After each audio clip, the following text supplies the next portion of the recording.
All right. Hello, Twitch world.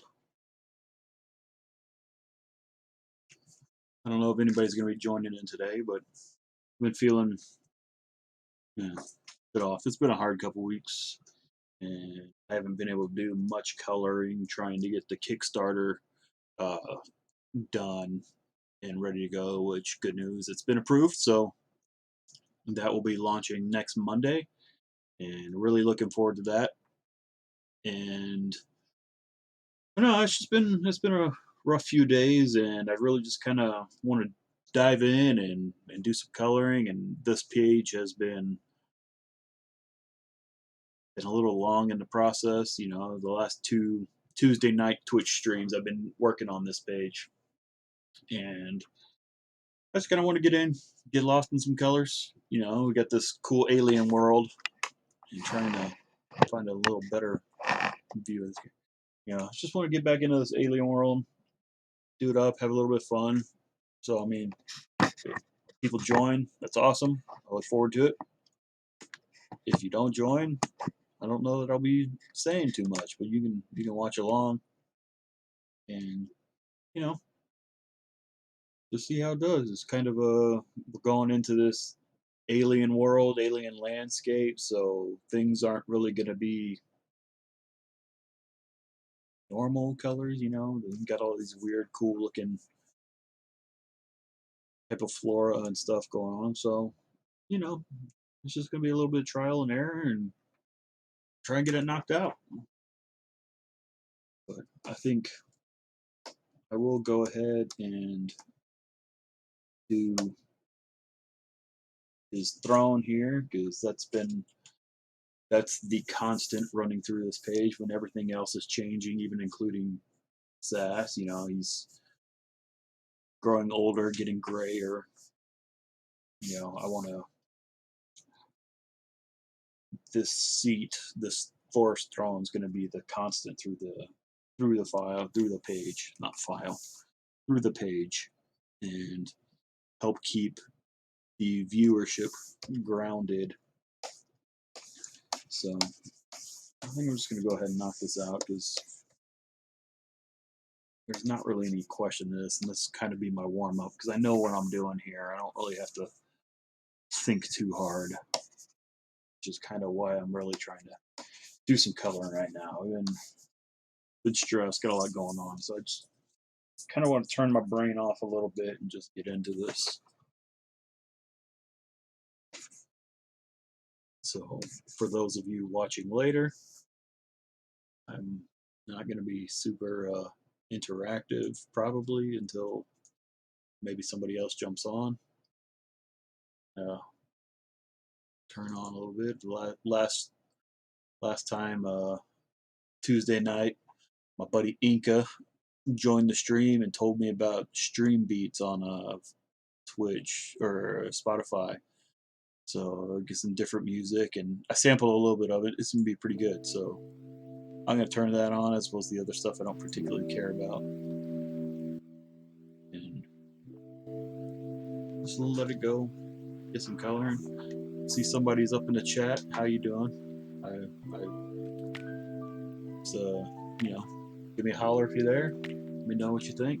If you got any questions, don't hesitate to ask. Oh yeah, I'm over here.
yellower than I have been in the main highlights, especially with this alien landscape. Reflect that in colors a little bit, you know, go a little bit yellower on these bright spots. You have a bunch of secondary lighting already established. Might wait on that until I figure out more if I'm going to keep maintaining kind of this purpley ambiance. So just wait on that.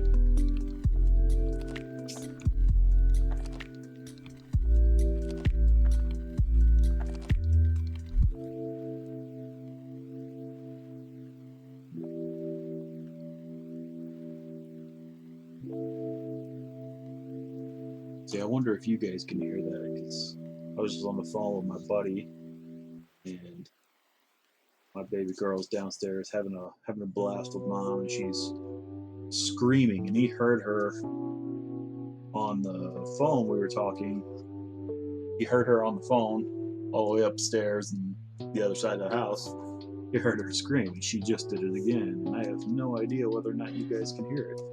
I didn't think so previously, but now that he heard her on the phone, I think you guys might. So if you hear screaming, it's probably her.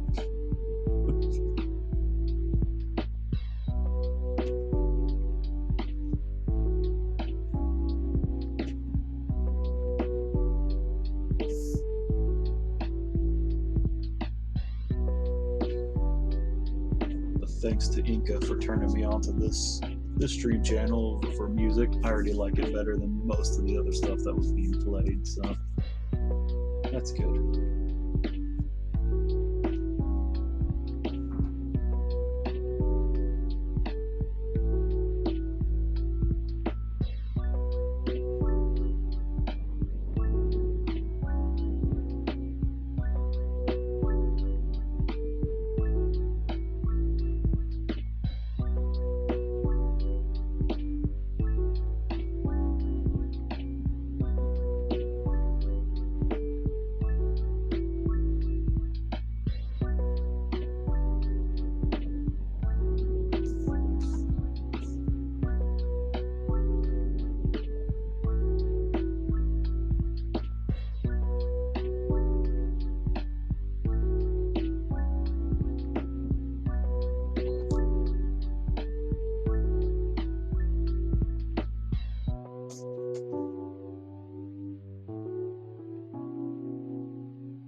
Up a little bit, but I want to keep it a bit consistent, you know, because it is the same forest thrown throughout, and Gabe did a really good job of keeping that consistent, so I want to try and maintain that consistency as well.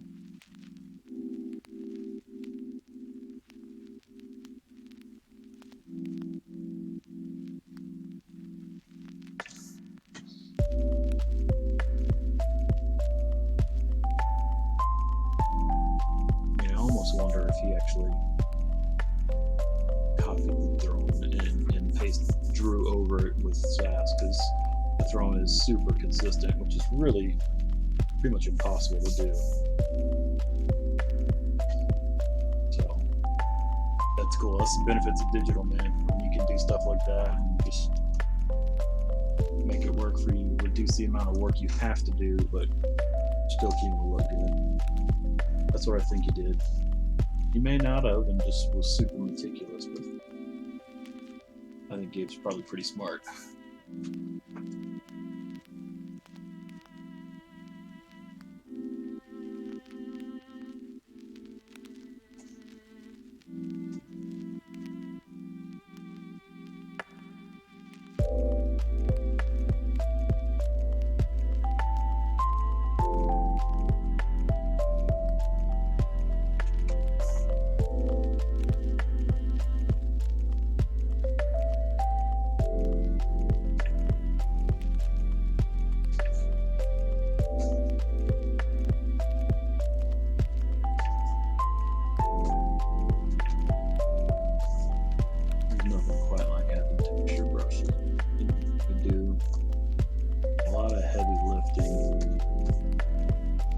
Help keep things from looking too too fake, too digital. I mean, obviously I'm not hand painting it, and it's not going to look hand painted, but it's not going to look so perfectly fabricated as it can. So that's good.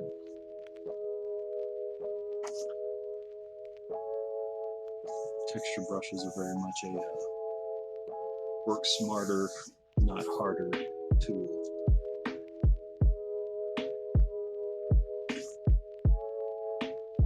You can get into them, do it.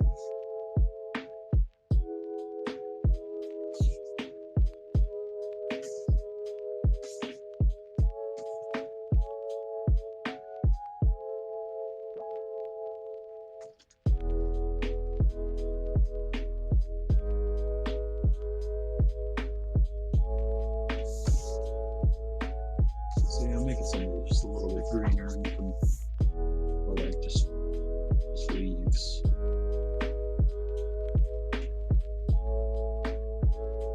Variety is the spice of life.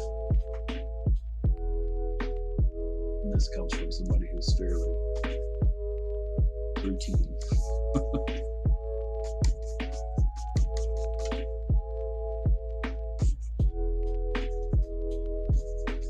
When it comes to art, I like to have things mixed up a little bit. You know, I've kind of got a style, if you will, but I like to play around. I don't want to just do the same thing over and over and over again, even if it ends up being easier. And that's one thing I've really liked about my years I was working with Aspen Comics. You know, they really just let me do some different stuff. And I'm not too proud to admit some of it's probably not as successful as others, you know. But by and large, you know,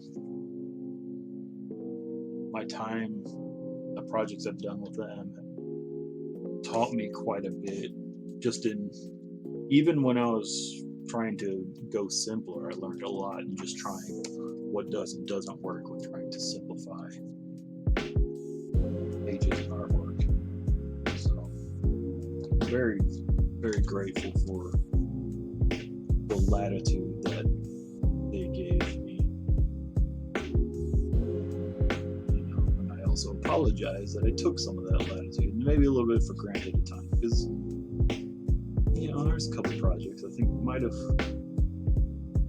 done a little bit better if I didn't mess with my formula too much, or as much as I did.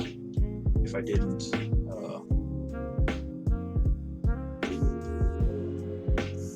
I was real big into trying to, for a while, not the whole run, but there was a good stretch where I was trying to simplify what I was doing, but still kind of maintain my quote-unquote style. And I don't know that all worked. I mean, the pages were fine. Like I'll still say, yeah, I did them, and I'll be proud about it. But perhaps the work overall would have been better had I not tried to simplify as much. You know, I'm not saying that being complicated necessarily makes it better, but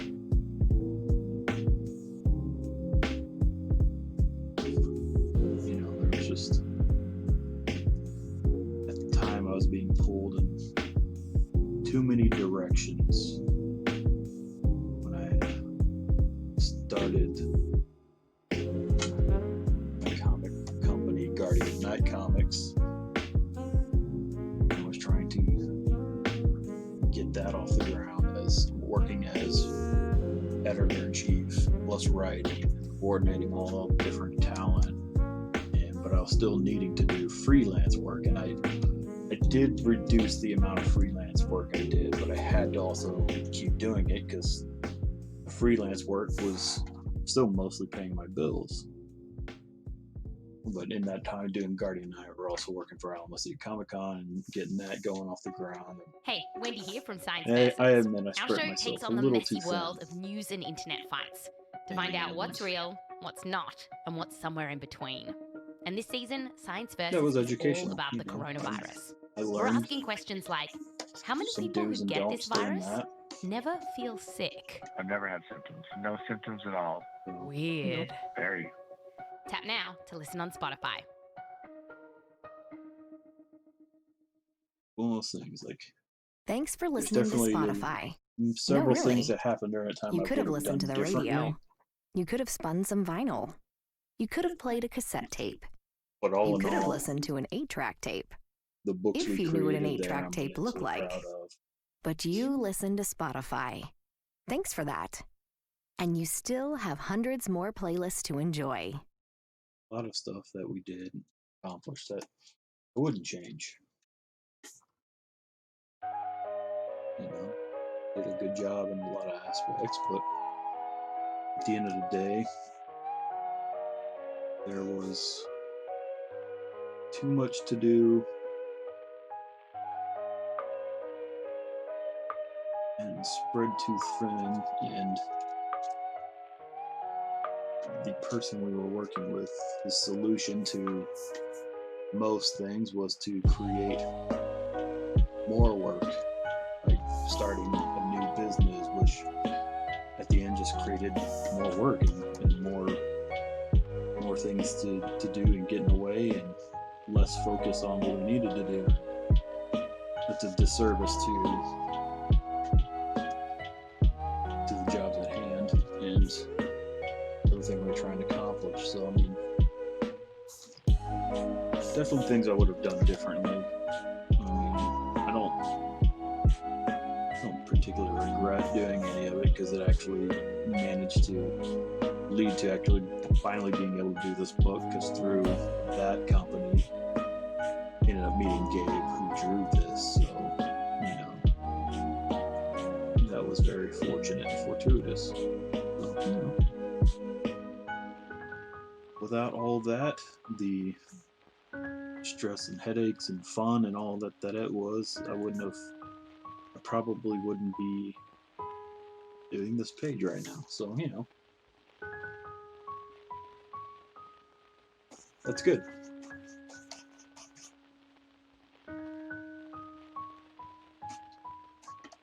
I also wouldn't do it again, though.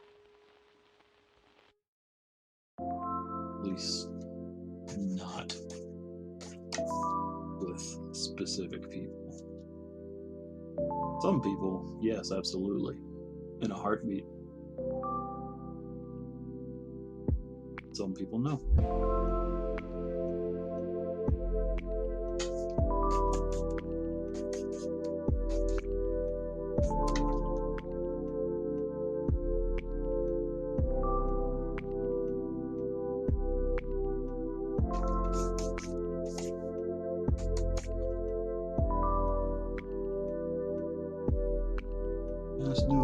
This new music channel off Twitch or Spotify actually works really well for what I'm working on here. I like it. Thanks, Inka.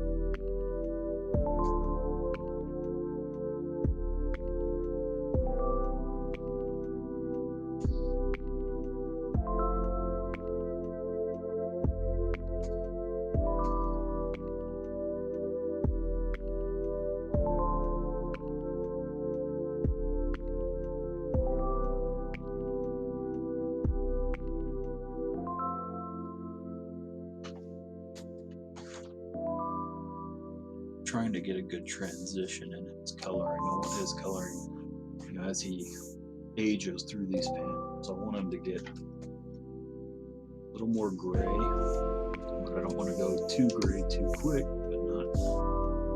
So it's just kind of a balancing act a little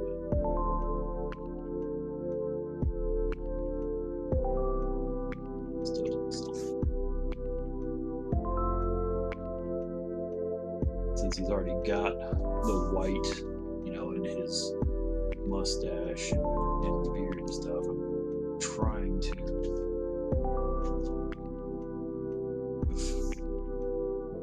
bring more of that in because, you know, it's already his coloration, so it shouldn't be too. Yeah.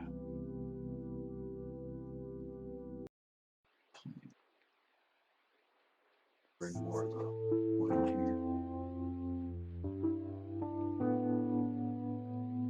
Yeah, I think that works. Highlights a little less yellow, so he's still looking more gray. That works.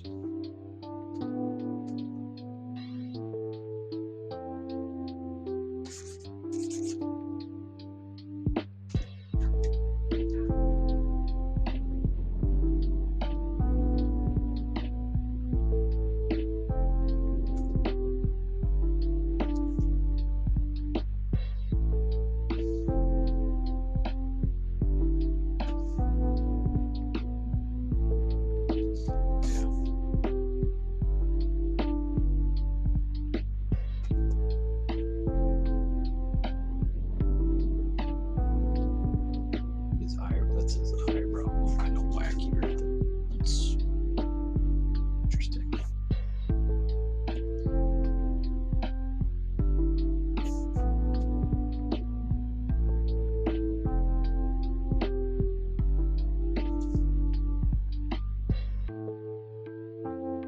Oops.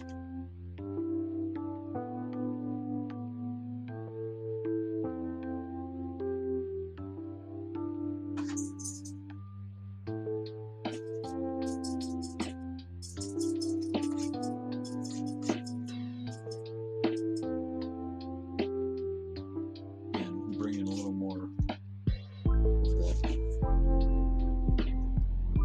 white into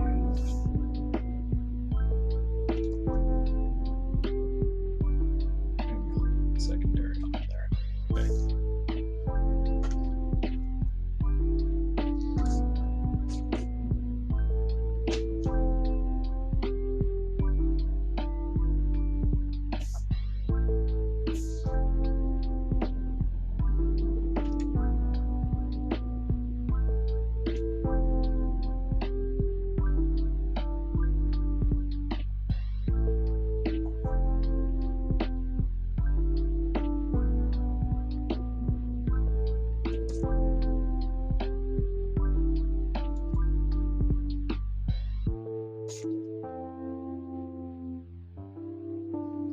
Oh yeah. There is a piece I wanted to be doing on stream on the Twitch here, probably in the near future. I just got it scanned.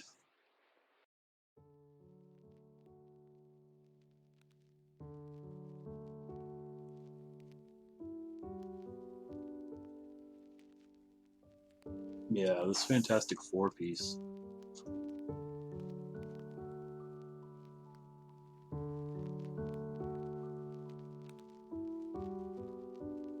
This one's pretty dope by my buddy Craig Baviar. Wanna color this one up here on probably on Twitch, not too distant future.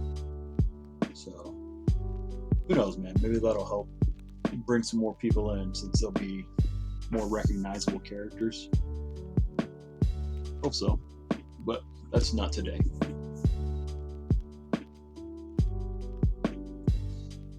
It's not today, so let's go.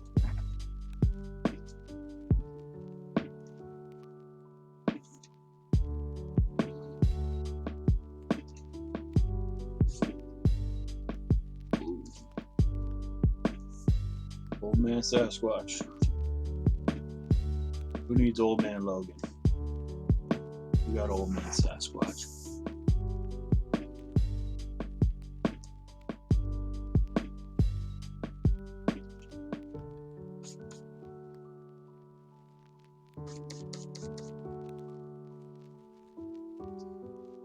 Ooh, secondary there. Whoops.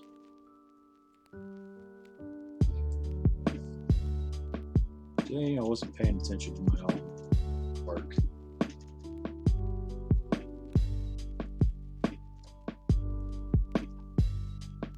Actually got a bit of a secondary in here, I forgot it did.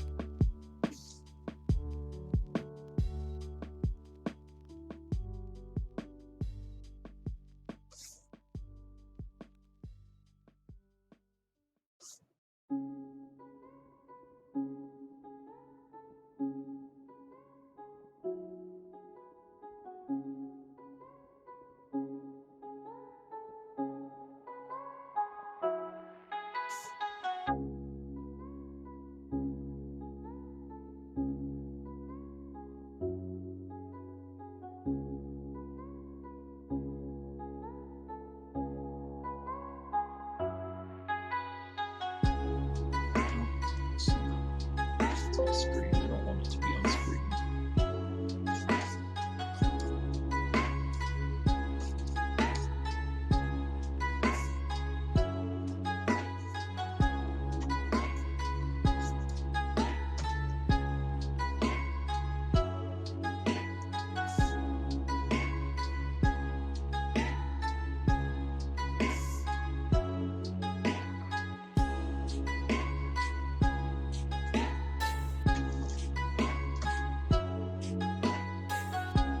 Keep his eyes white, so I want them to be bright. But being old man Sasquanaut, I'll probably go ahead and actually do a rendering on his teeth.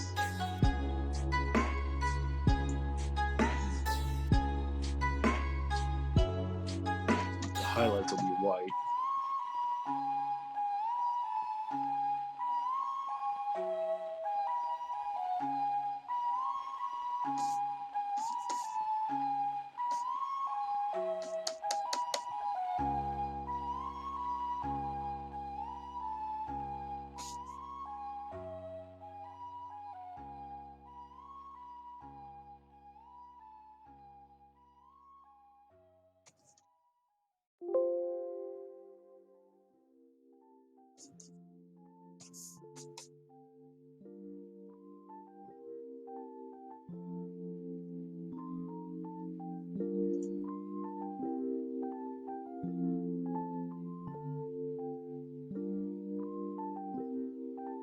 I think that.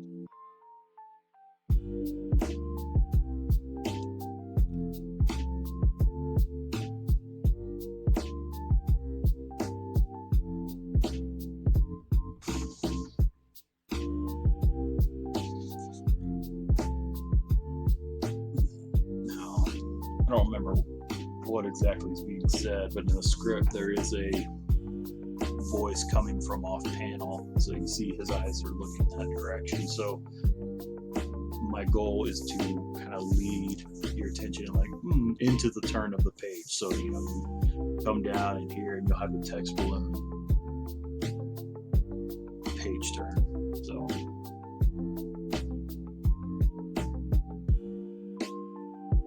but I think you're gonna notice I'm playing a lot with these stick and guide rays this issue because I like these brushes. It's fun. And it's kind of just instant effort. The main trick is just finding the right angle. I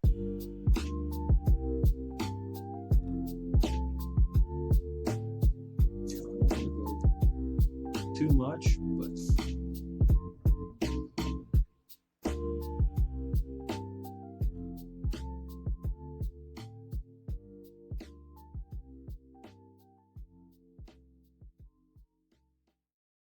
with all the overtime our appliances have been taking on these last several weeks, it wouldn't be shocking if one called it quits. Silver lining? Maybe you wanted a new one anyway. Lowe's has you covered during our Memorial Day event, with 12-month special financing to help with the unexpected, and up to 40% off select appliances, including the best brands to fit your style and budget. Plus, we'll even deliver for free. Download our app or shop Lowe's.com today. Offers valid through 6/3. Free local delivery and credit applies to appliances $299 or more. Subject to credit approval, exclusions apply. U.S. only. No matter how big or small your business is, making your own ad on Spotify Ad Studio is as easy as 1, 2, 3. 1. Let us know what you want your ad to say and pick out your music. We'll voice and produce it at no extra cost. 2. Reach Spotify listeners based on their interests, demographics, music tastes, and more. 3. Set your budget, set your dates, and you're done. Try it today at adstudio.spotify.com or tap the banner to learn more.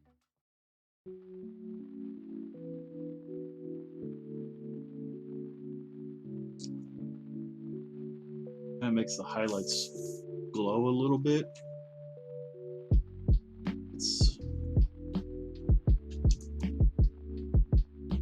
I think it's pretty much pulled from like Udon Studios. You guys familiar with like their Street Fighter stuff they did? They would kind of make some of their highlights glow at times almost, and it's just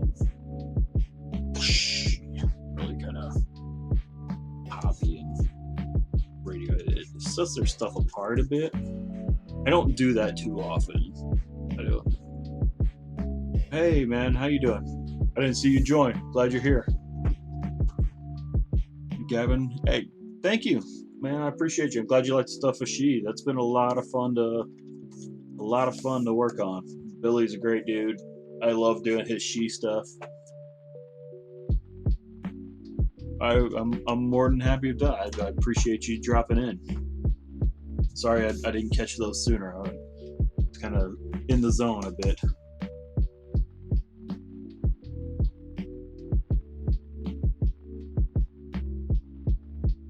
I want to make sure my glows don't go over my panel borders because that's just sloppy color.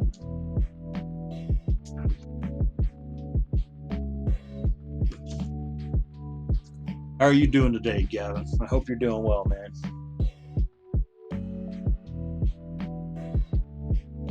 Old man Sasquanaut. I like this. I like that. That's a good transition.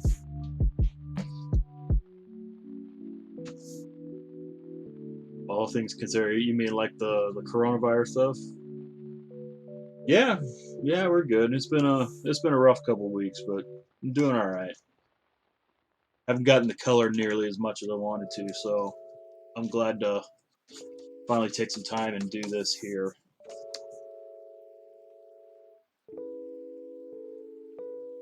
This page has been slowly coming together. I've gotten to do it. The only coloring I've done has been on my Tuesday night live stream, and I've been working on this page the last 2 weeks, so I'm very happy to just be able to get on here and finish it up because I like this page. Coming out pretty cool, I think. It has been, brother. It has been. Fortunately, for my specific situation, the day-to-day hasn't been bad. You know, it's actually been, the day-to-day has actually been a bit better just because now my wife is home as opposed to having to go to work. She's working from home. So with her here and helping take care of the baby, it actually lets me do more work that I probably wouldn't get to do as much of otherwise. So in that sense, we're doing better. But the cancellation of conventions and all and other stuff happening, that stuff hasn't been good for us. But as far as home life, it's been pretty good for us, which I'm very, very fortunate and happy for. Now, if only the financial would be better. That'll come, I guess. That'll come.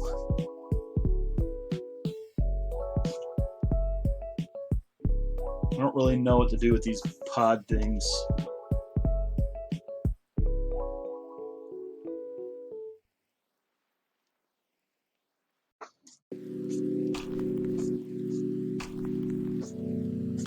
You know, I'm kind of thinking, without putting too far, kind of like vegetation stuff with James Cameron's Avatar. You know, that, you know, it's an overpriced version of Dancing with Wolves, which I like Dancing with Wolves a lot better, but the world itself looks really, really cool, and I'm kind of thinking maybe go weird kind of kaleidoscope of colors, how they did in that world, because I really liked that part of the movie. I think visually it's a really cool looking movie, really well designed, and that's what I'm aiming for in this regards.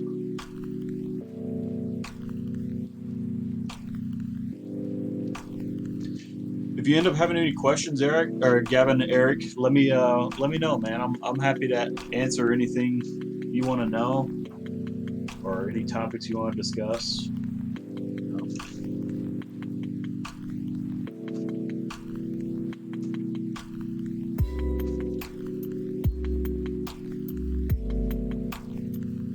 I think I want to make these bulbs a different color. I'll make like the stems this blue purple looking thing.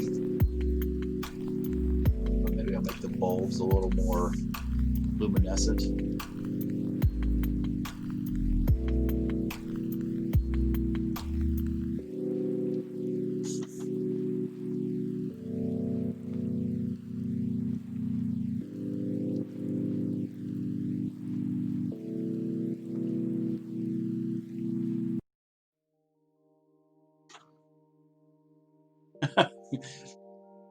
Yeah, it's the really, really cool thing about Twitch, man. I've only just started this channel recently, and I'll admit I was a little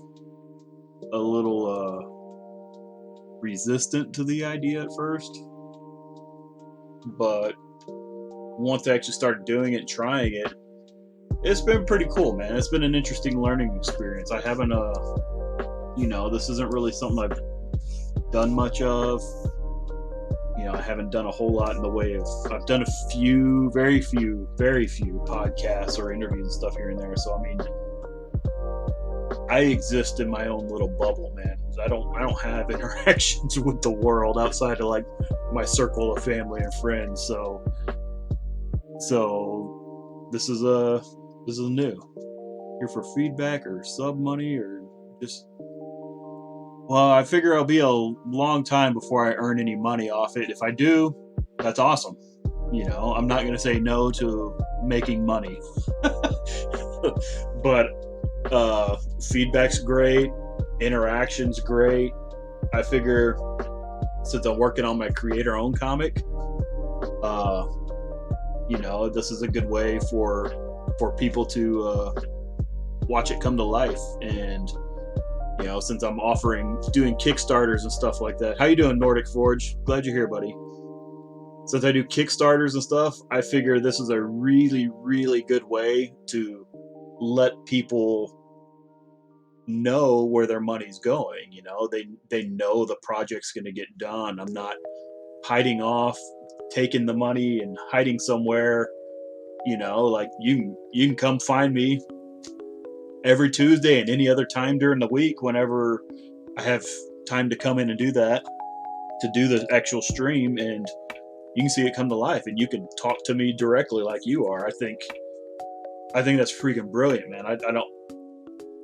I never considered it before until all this quarantine stuff. That's one thing this quarantine's led to, was just kind of like, man, how do I reach more people? Because conventions are canceled. I mean, I was getting to meet a lot of people at conventions, and I had more conventions scheduled this year than I have in the previous years. And then, they're pretty much done. They're pretty much canceled for the rest of the year. So it's like, I'm not going to meet any new people hardly unless I luck into them online or do something else. And this was the something else. I'm like, we'll try it.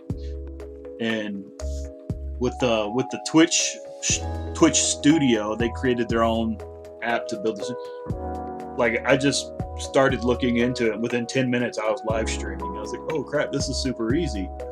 And other stuff I looked into before for streaming, like OBS and stuff like that, had quite a bit of a learning curve, which, just one more thing I have to learn. So I'm a big fan of easy. Big fan of easy, so. But yeah. Let me try. Okay. This is a quick mask. I'm trying to create a little bit of a transition in my color here because I want to make these bulbs a little different from anything else.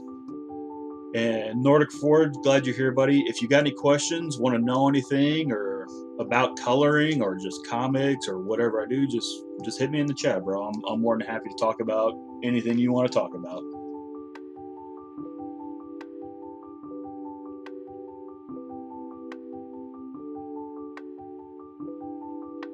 See, I'm liking this idea. I don't know if I should go to that color because I think it will clash with the mountains in the background. So I need to do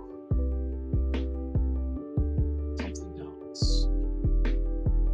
Yeah, that's a bunch of different pieces I've done, covers and commissions and random pinups that I've done for friends. So yeah, that's a pretty new feature. I just put that together this last Tuesday. Like, hey, let me try this because I saw it on, I don't know if you're familiar with Dawn McTeague, but I was watching her stream and she had a really cool slideshow in the corner of her showing a bunch of stuff. And I was like, how do I do that? Well, thank you, buddy. I appreciate that. I definitely freaking try.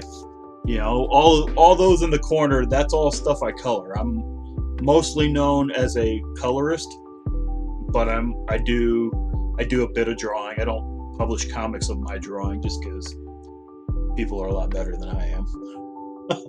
But I'm a writer, creator, and editor. I've done just about everything except draw a comic book. I'll let somebody else that's better than me do a comic book drawing.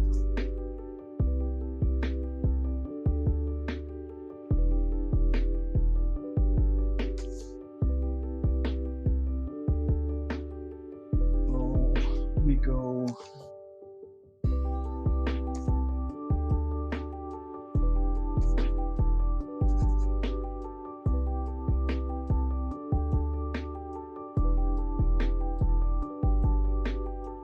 Well, thank you, brother. I truly appreciate that.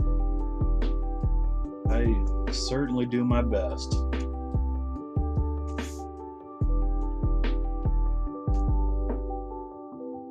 Apparently never colored that bulb over there.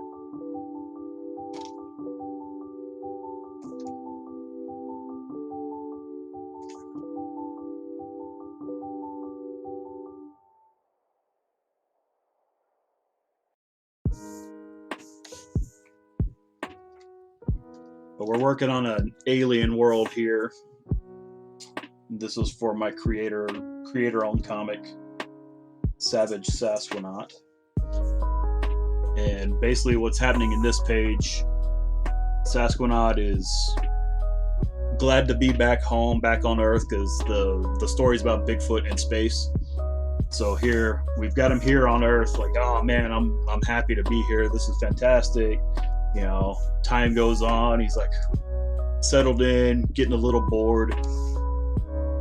Gets further bored, and the more bored he gets, he starts seeing all these little changes happening to the world around him. You know, he sees these little polyp plants growing, and then of course he's getting older, which is why he's getting grayer, and as he gets grayer and older and more bored, the more his reality around him changes from what he knows to the alien, because, you know, not to do too much spoiler, he's actually kind of in a dream state, and so this is him growing old in his world and realizing that, oh man, this isn't really what I want, and so the environment becomes more and more alien because he's still actually in space.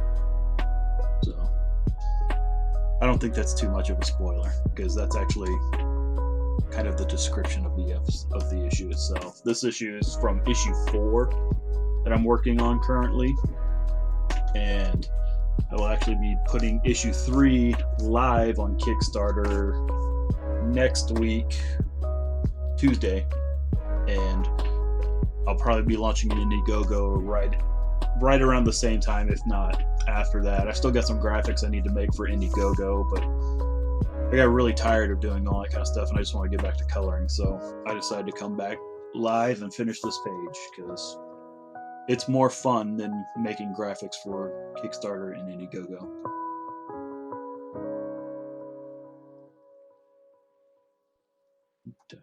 Still need to fix those clouds.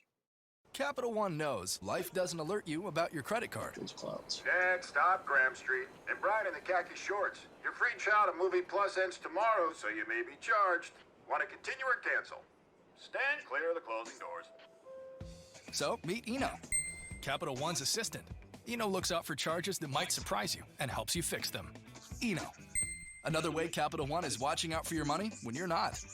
Capital One, what's in your wallet? Limitations apply. What's even better than having millions of songs at your fingertips for free? Getting thousands of the world's most loved podcasts in your earbuds too. On Spotify, you can listen to shows from the worlds of comedy, politics, entertainment, sports, business, cats, the business of cats who love sports, just about anything your heart desires. Whatever your niche, Spotify has a podcast for you. Tap the banner to check out what's streaming right now.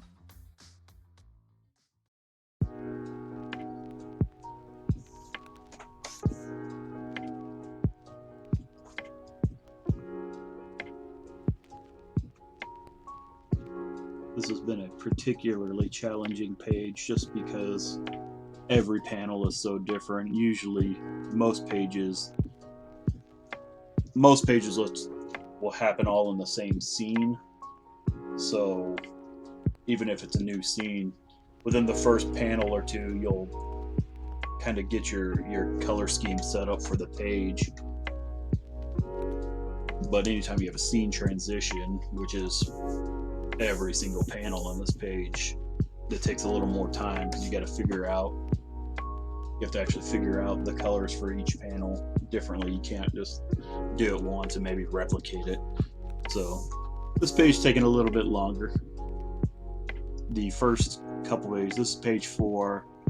I did the first 3 pages also on stream, and all those were each done pretty quickly. I think the longest one was maybe 3 hours. Most of them were like 2 hours, maybe an hour and a half. So this one's taking a bit.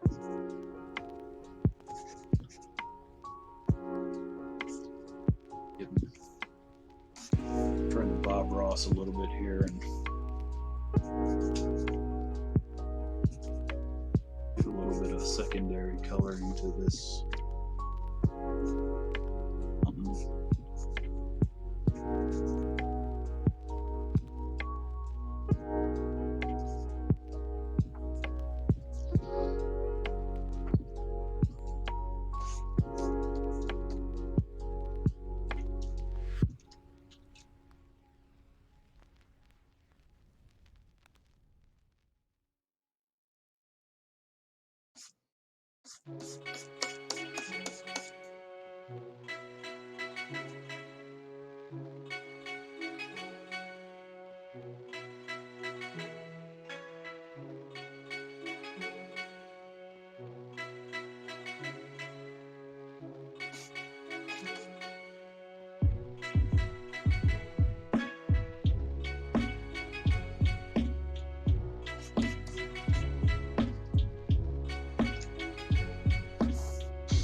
Sometimes you just miss stuff in the flats and you just gotta go back and fix it when you find it in the coloring stage. It happens. As long as you fix it, no big deal.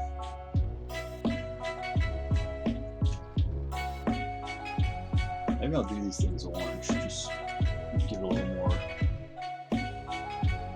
Oh, thank you, brother.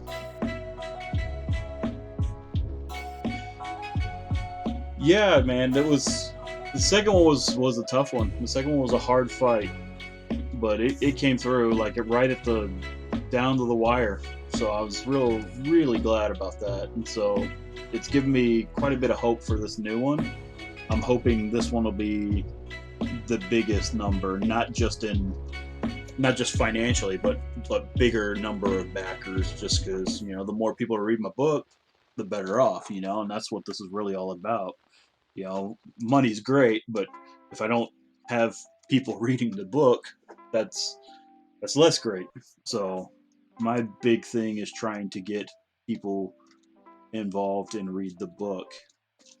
If you guys are actually, since you're here, let me get the link. Up until I think this Saturday or Sunday, I forgot when it ends, I'm actually offering the first issue of Sasquanaut free as a download. The only catch is signing up to the to my newsletter. So, I'll post it in the chat. If you guys want to get a free comic book, you can get a free comic book. If you don't want to, that's cool too, man. It's totally up to you guys.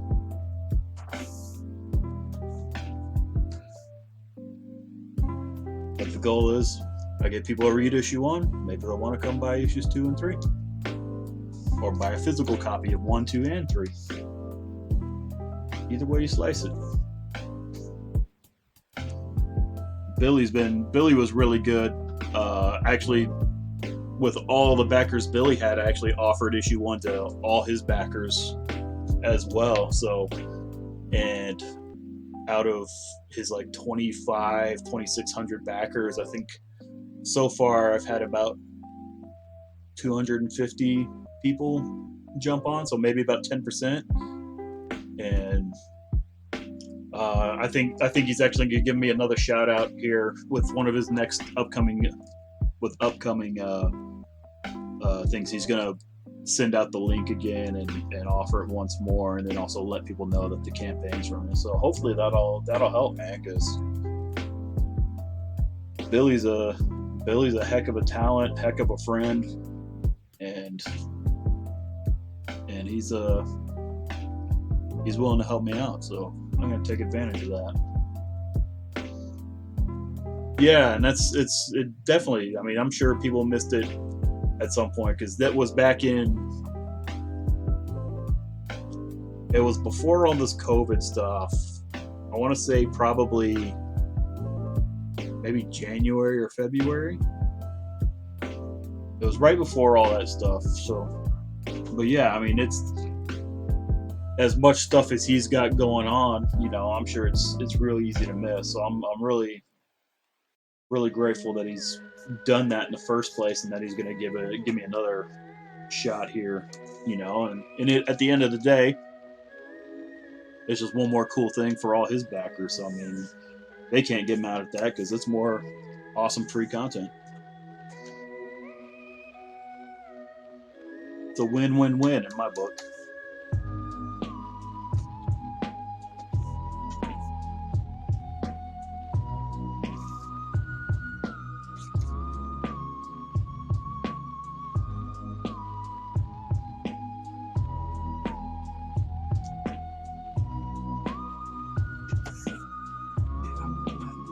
Some kind of orange with these guys.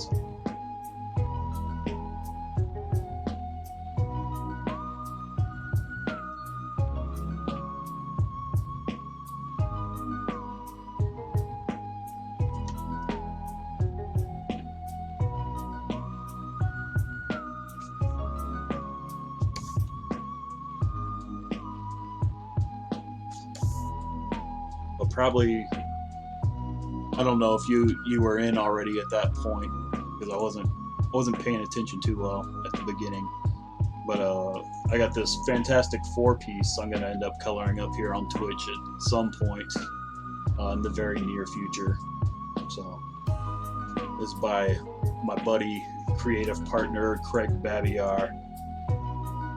It's a really fun piece. I like this one quite a bit.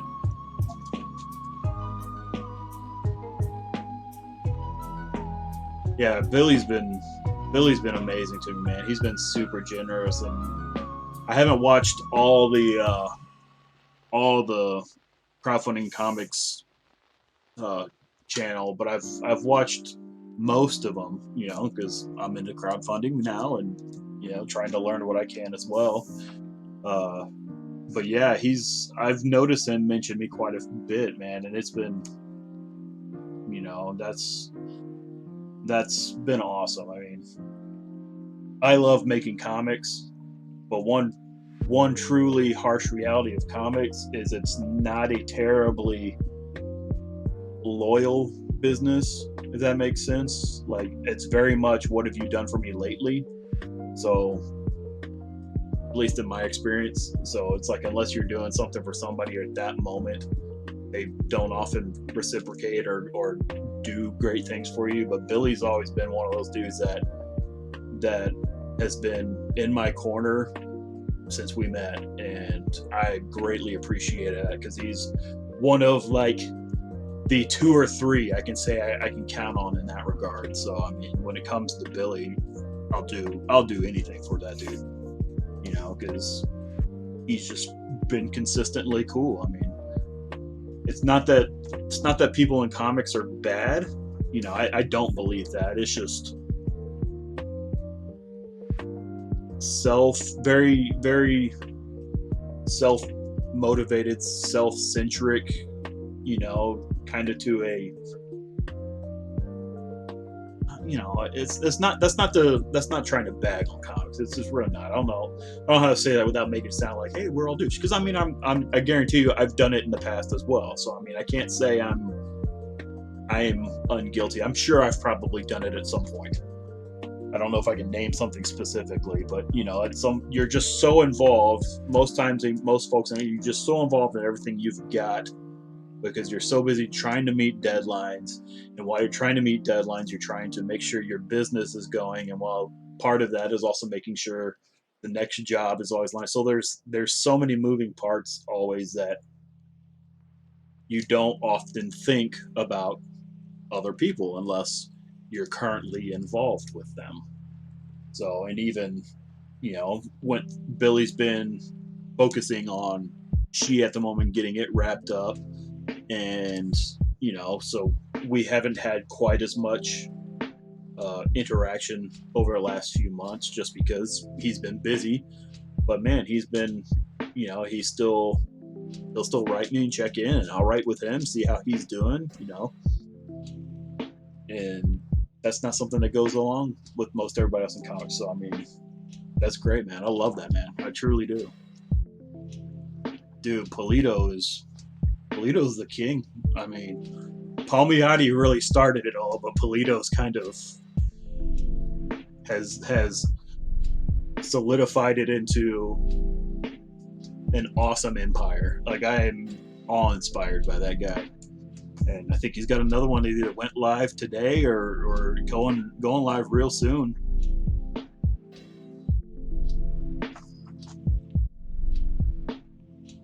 Last night. Nice. That's all. I mean, he's like clockwork. Wish I was a bit as consistent as him.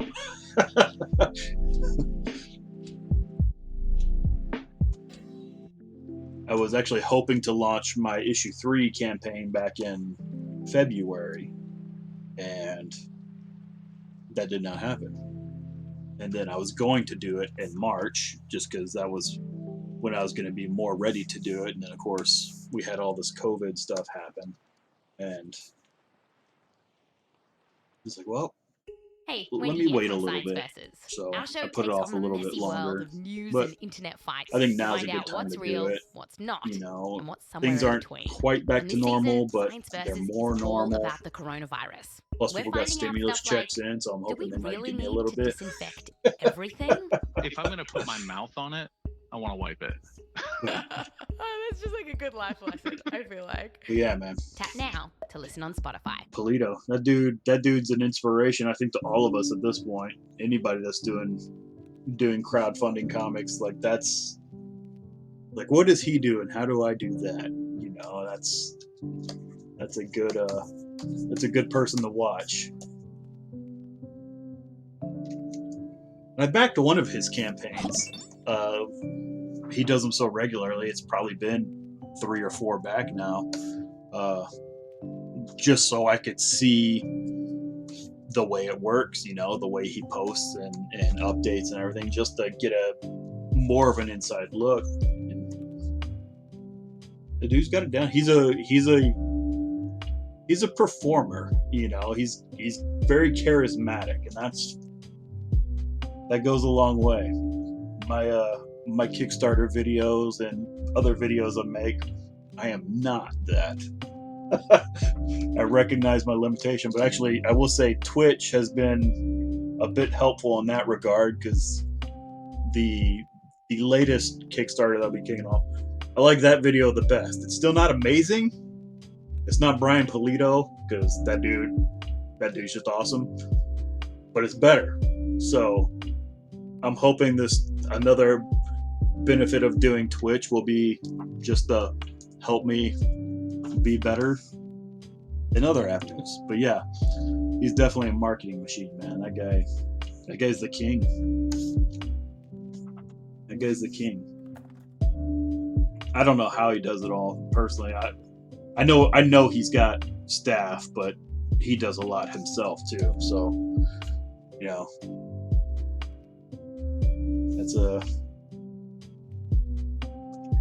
marketing's a job in and of itself, and that's part of why I'm trying out this Twitch stuff, where it's like, you know, one more thing to kind of be out there and maybe generate a little bit of buzz and a little bit of attention, you know. Like, if it makes money, cool, you know, like, I'm not going to say no to that, but I don't have any ambitions to be some Twitch streaming guru. You know, I'm just like, hey man, I want to make cool comics. And you want to watch me make cool comics? You want to talk about making cool comics? This is the place, you know. That's kind of my philosophy of it all, you know. Which might be why I'm not a marketing genius.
Well, thank you, Gavin. I appreciate that, brother.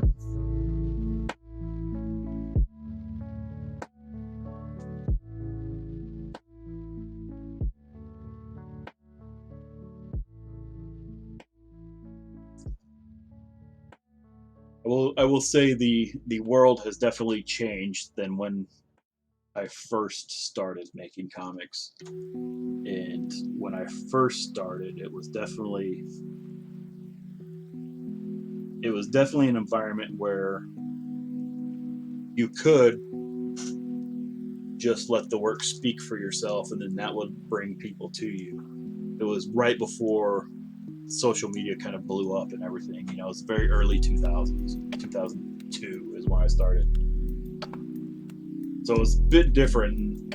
As social media blew up and gained traction, and the game changed, you know. And I will admit, I didn't jump on the bandwagon right away, because, you know, I was like, oh, it'll be a fad, but it's not, you know, it's here to stay, and rightly so. It's not a bad thing at all, you know.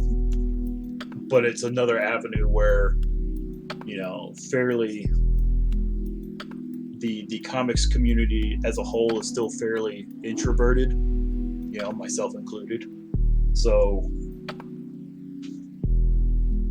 we have to break that mindset, that tendency we have, and get out there and get in front of people more often and find ways to do that. And I've always been pretty good, like at cons, at my table selling stuff. Like I've done that. I can do that pretty well. I've worked retail, and done that kind of stuff my whole life. So that was always easy and pretty fun.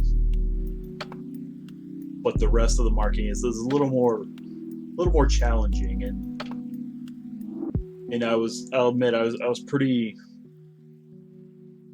trepidatious about starting this live streaming stuff and getting into Twitch and doing all that. I really no idea what to expect, and so far I've actually enjoyed it quite a bit more than I thought I would, especially considering how out of my comfort zone it is. But it's been pretty good for me, I think, and something I'll keep dabbling with, and I'll keep trying to get better at. Try and make it a little more interesting for you guys, visually.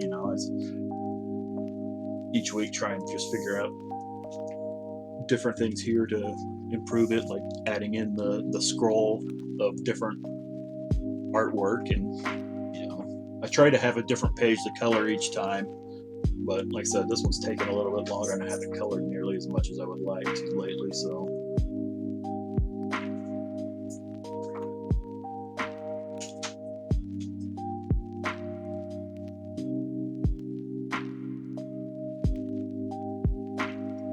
I'm glad you're here, Nordic. No worries. Thank you, Gavin. I appreciate that. Like I said, Twitch Studio made it really easy. Well, my limited experience. Sorry, I don't know that one. Thank you, Alexa. No, my limited experience with OBS was difficult. And I got it set up specifically to record and make time-lapse videos, and I had that set and was doing that for a while for my Patreon page. And then I looked into doing live streaming and was setting up OBS, tying it to Patreon and YouTube to get it all work, and it messed up everything for my recording videos for my time-lapse videos. Did not make me happy because it took me like a day solid just to learn enough to get it set up, and I don't know how I did it, so I'd have to go redo that completely. I didn't want to, so that led to finding Twitch Studio, which is still in beta, in it. Like I said, man, 10 minutes later I was live, and I was like, oh, I didn't mean to go live. Okay, this is a test of the emergency broadcast system, and just did that and went off, and just kind of been pumped ever since. I never even really watched people streaming. I started dabbling into that just to see what other people do, how their setup is, and trying what I like. I try to see if I can utilize.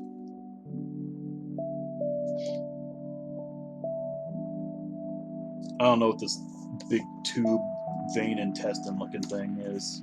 I don't know what color I should make that.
Well,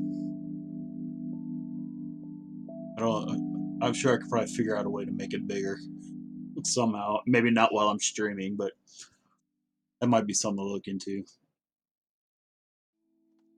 Yeah, it's just a bit of it.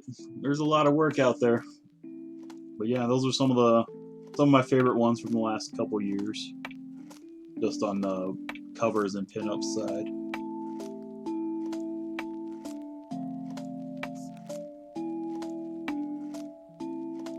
I'm glad you're enjoying it. That was a very recent addition.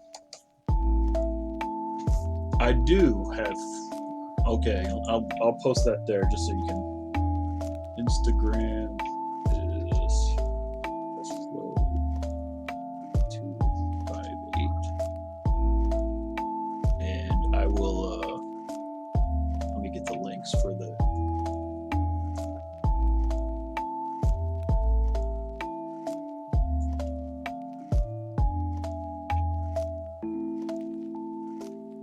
I will say I am doing less freelance work these days for a variety of reasons. So,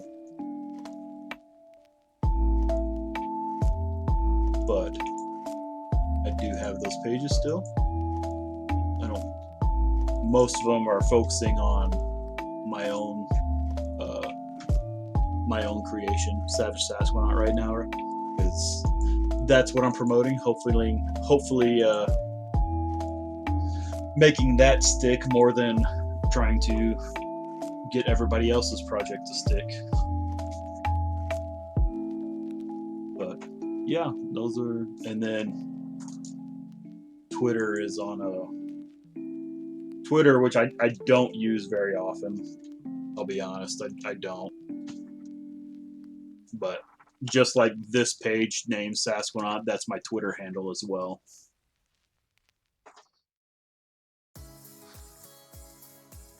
Did you know that Spotify is available on Google Home?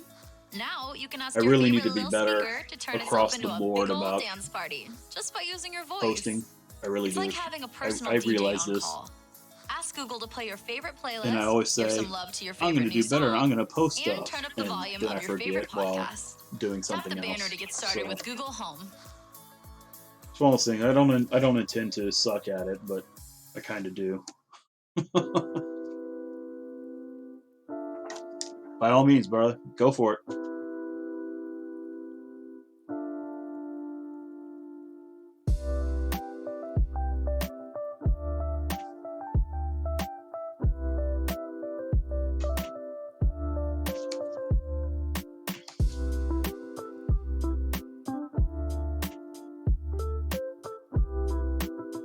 I don't really know what this thing is, but I kind of like it.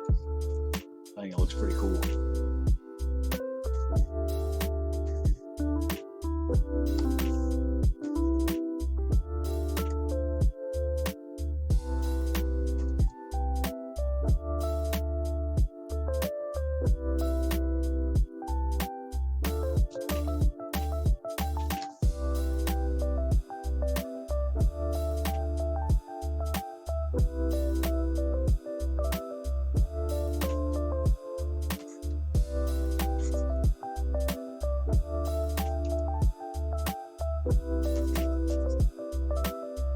This is like the most rockin' elevator jam ever.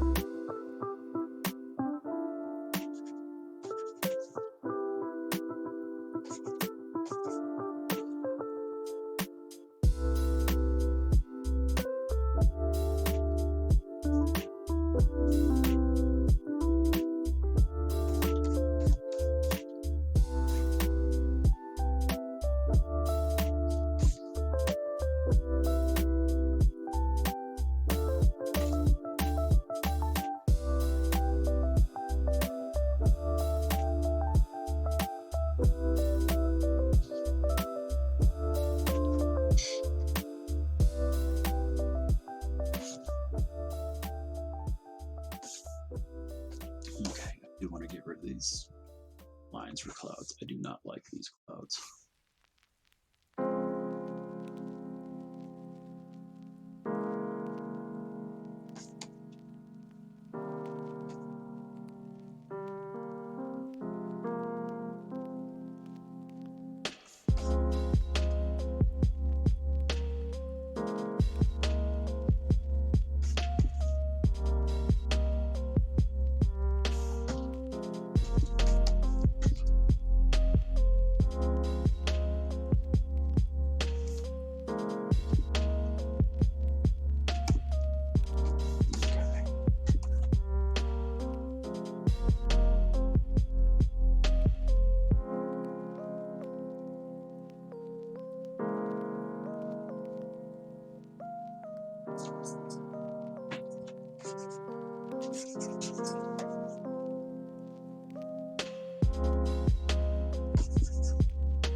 This one is giving me a problem just because it's too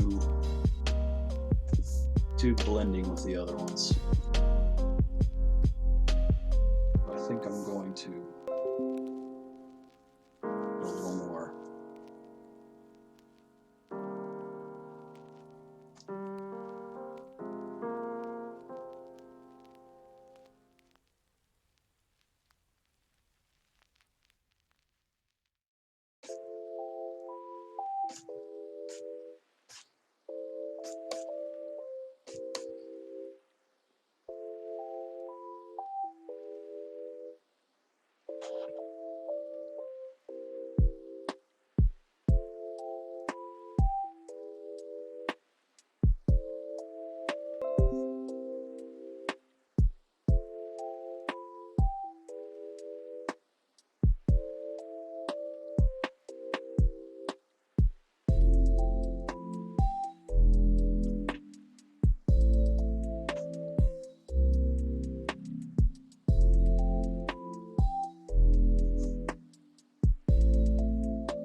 I will say, had I realized that Brian Pulido was launching within a very narrow window of my launching a campaign, I might have either launched sooner or waited a little longer. Brian has a very big orbit, and my fear is I can get lost in his shadow because he is so good at it. I had really hoped, because Billy had done for San Diego last year, Billy and Brian Pulido had teamed up to do a She Lady Death piece, and I've never actually done a Lady Death piece. I've never worked with Brian Pulido, and I was really, really looking forward to doing that. In the end, they had somebody else do it. I think Brian wanted to have somebody he was a little more familiar with or knew a little better, which that's okay. I hope I can do it again in the future though, because it's Lady Death was one of those iconic characters. While I didn't ever read a bunch of Lady Death, I had some Lady Death comics. I mean, who didn't? Especially in the late '90s and everything, in the mid '90s. I mean, it's Lady Death; she was everywhere. But I was really hoping I could do that. I was unable to. So I'm hoping maybe I get another chance at it one of these days.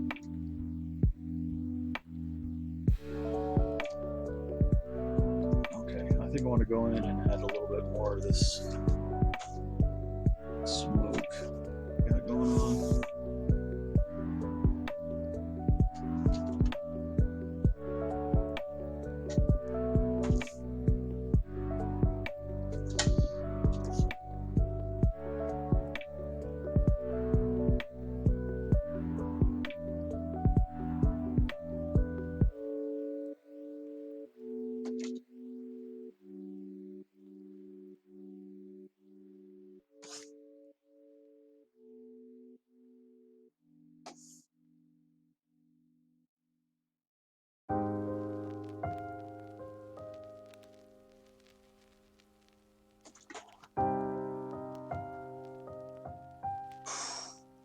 That's a lot of money, bro. I I know it's not quite as big as a Lady Death, but that's pretty epic. I would love to have 619 backers in 16 hours. Yeah, that'd be fantastic. That would be absolutely fantastic.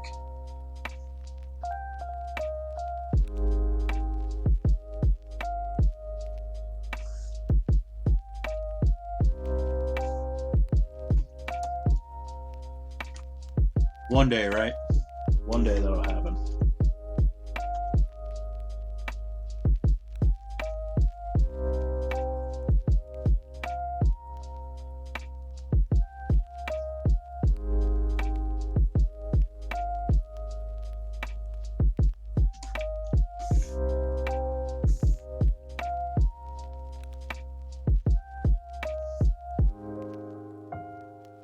Oops.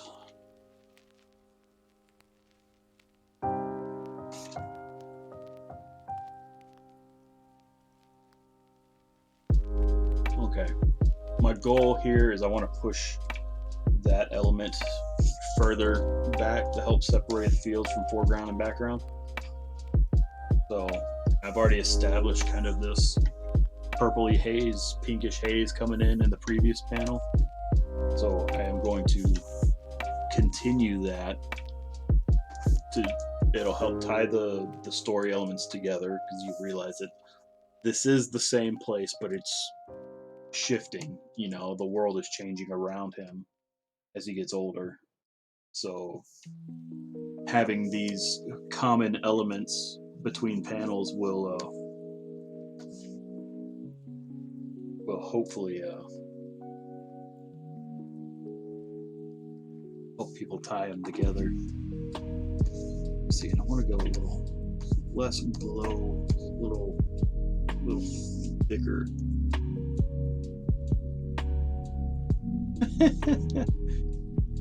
Yeah. It look like this. Beautiful, right?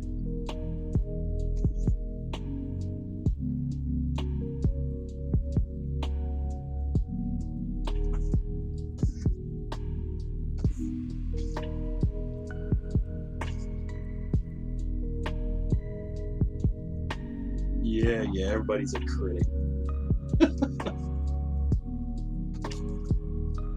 So, let me come back.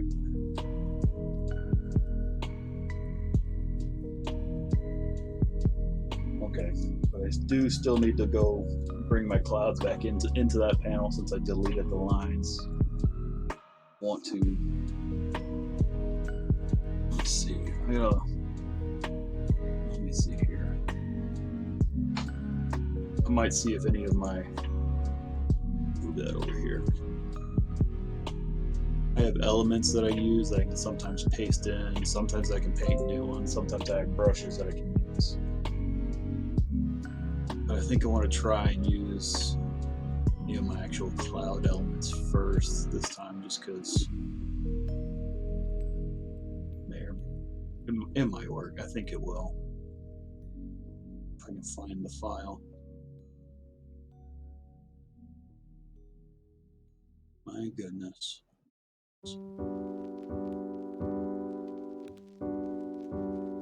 So I've got this sky file, and all these clouds are separate sky stars. So I think I can probably utilize these clouds for the background here, and I think they'll look a little bit better than the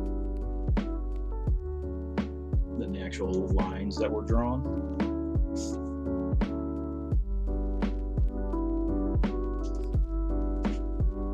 Check it out.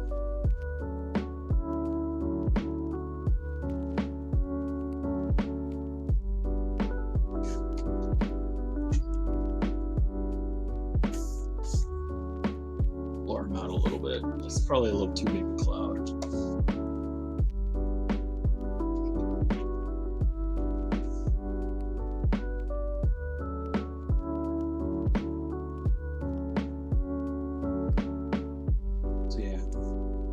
Initial color I had,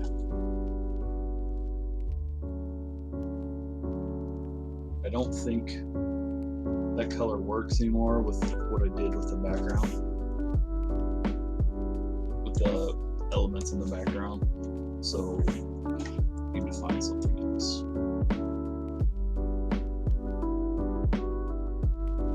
Being an alien world, you can do a little bit different stuff, you know.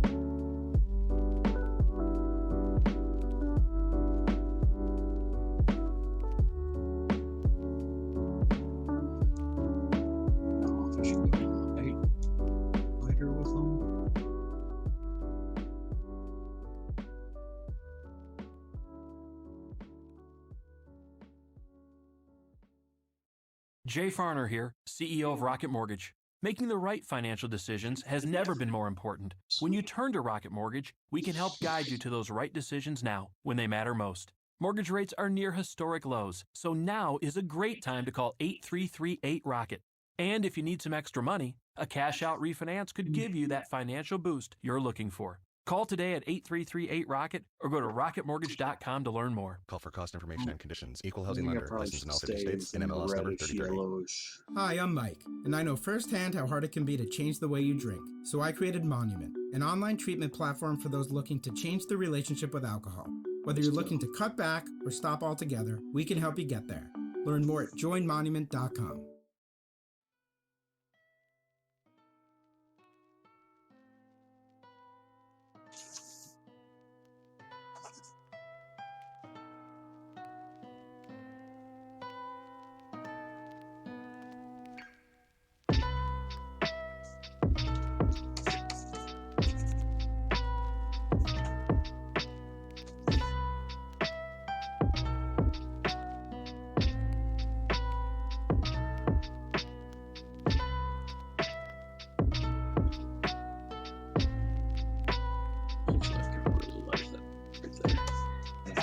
With the background, bring it all together a little bit.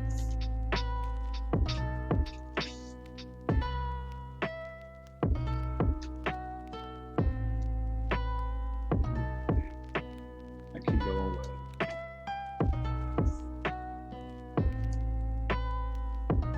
Let's see if I can start bringing some of these elements together, these layers, so I can cut down the number of layers.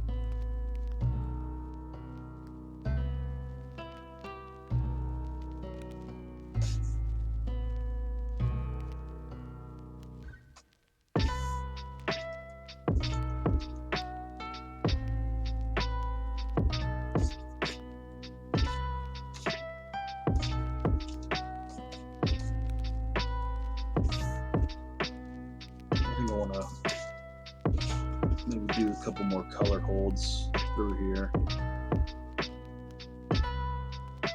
Maybe that'll aid in our alienness of the background.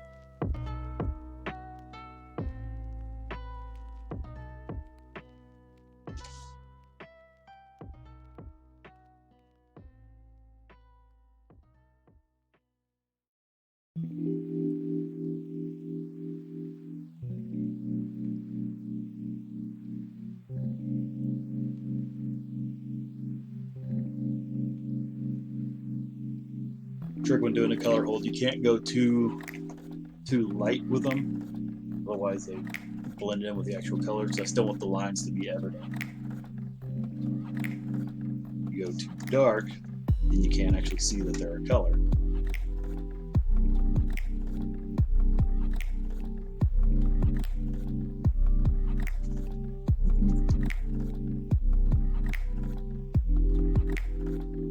Nice. Glad you got out the meeting. My wife's had a couple meetings today with her school. She never likes doing those.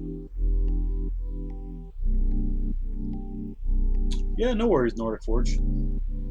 This is page 4 from issue 4 of my creator-owned comic Savage Sasquanaut. The line art is drawn by Gabe Santos, who is the series artist. Obviously I'm coloring it because you see me coloring. But yeah, my creator-owned comic. This is issue 4. I'm doing issue 3 on Kickstarter starting on Tuesday. Just got approval from Kickstarter. Everything's good to go. I just have to launch. If you want to scroll back up, you're probably out of the meeting. I posted a link to, it's a bit.ly link to my email newsletter. If you want to sign up, you will get a download for free of Sasquanaut issue 1, to be the first issue of this book I'm working on right here. So that way, if you download it, you like it, you love it, hopefully. Maybe when I launch on Tuesday, you're interested in checking out the campaign for issue 3. But issues 1 and 2 and 3 will all be available during the Kickstarter. But yeah, I figure as I can work on Twitch, I'll do a lot of coloring and working on my property, Sasquanaut, but I will also be doing other stuff that I'm allowed to when I can. Like, I'm sure Billy Tucci wouldn't mind me doing She whenever he's got another She piece for me, or I've got a fantastic 4-piece in the pipeline I need to work on here in the upcoming weeks. But yeah, Savage Sasquanaut's my main focus right now, and I've also got one day here in the near future, I've got another creator-owned property that I need to figure out what I'm going to do on color. I don't really know. I've got a couple pages in hand. It's a series called Graveyard Orbit. It's more in the sci-fi thriller horror realm. Kind of my first thriller horror story I've done, but I'm getting pages in for that, and I don't really know what I want to do with the color. I have an idea, but so I'll probably do that on Twitch, where it'll just be my screwing around trying to figure out what I want to do with the series. It's creator owned as opposed to create your own. It's creator owned. I am the creator, so my company that's focusing specifically on my stuff is called Cosmic Roots Studio. Basically, I'm just trying to build my own imprint for anything and everything that I do in the future when it comes to like Savage Sasquanaut or the Graveyard Orbit in the future, or whatever comes beyond all that. Kind of a one-stop shop for my creativity, if you will. And yeah, I mean, that's where a lot of my interest lies these days. You know, you can see up in the corner that you said you've been enjoying those pictures. I mean, I've done a ton of work for everybody else, and I still do some, but not nearly at the level I used to. I actually had a little girl born last year. You know, she just turned 1 year old about 2 months ago, right before all the COVID started. And for about the last year, my main job has been taking care of her. And that's been a lot of fun. And now when the COVID started, my wife started to work with, she was home for spring break, which I'm like, cool, you're here for spring break, I'm going to go make comics. So I started making all the comics, and then she never had to go back to school. She started doing the distance learning the week after spring break. So she's actually taken the spearhead of taking care of Kaylee. And so I've been just cranking, man, trying to get as much done as I possibly can. And it's been a lot of fun. It really has been. So yeah, so that's where I'm trying to put most of my energies right now is get these comics made, because as much as I like making you know, as much as I like making other people's comics, at the end of the day, if I'm lucky, my comics will end up paying me more than other people will. And if not, well, I made some cool comics that people can read and enjoy. So it's kind of a win-win.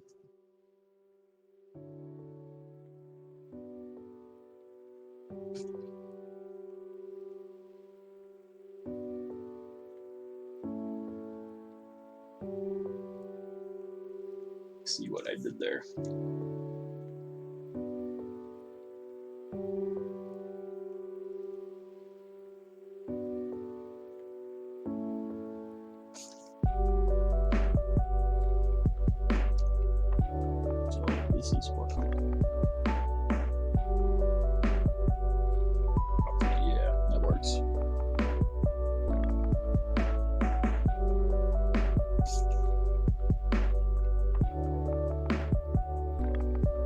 Yeah, absolutely, brother. Go for it.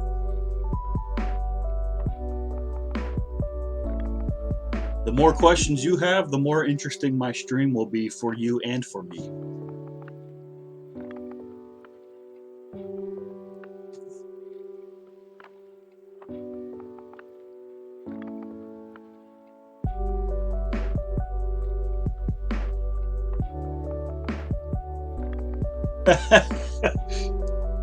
How much money you got?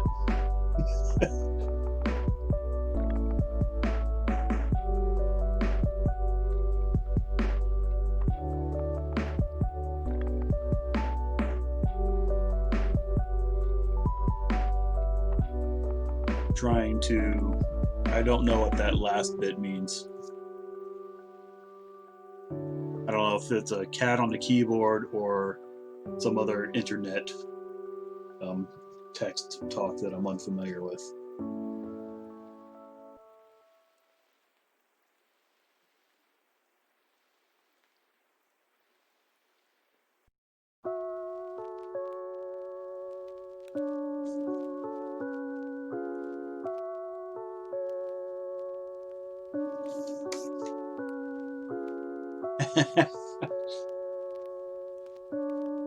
Yeah. Once upon a time, I had a cat, and she would like to lay on my keyboard while I was working. You know, I rest my left hand on my keyboard to run my keyboard shortcuts, so she would lay on top of my hand that was on my keyboard. So I am very familiar with that maneuver.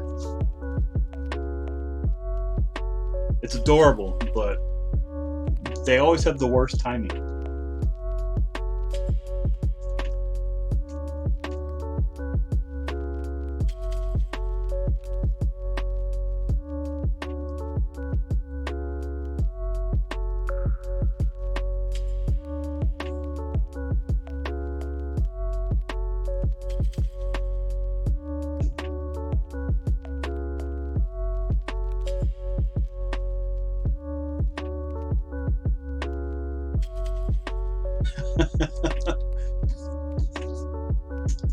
Yup.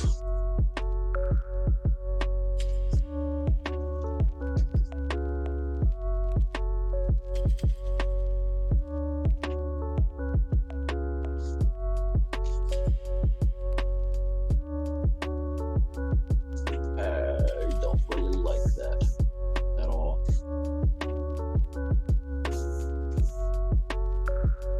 Let me go back to my texture brushes.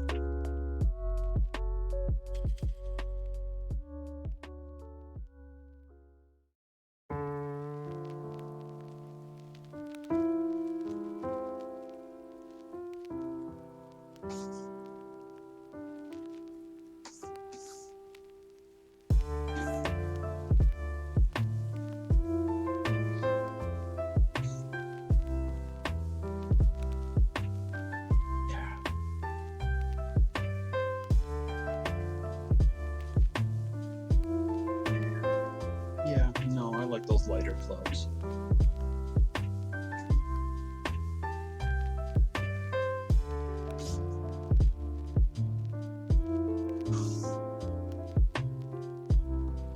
But what have you recently been trying to do? Some sculpting? Is that what you were referring to?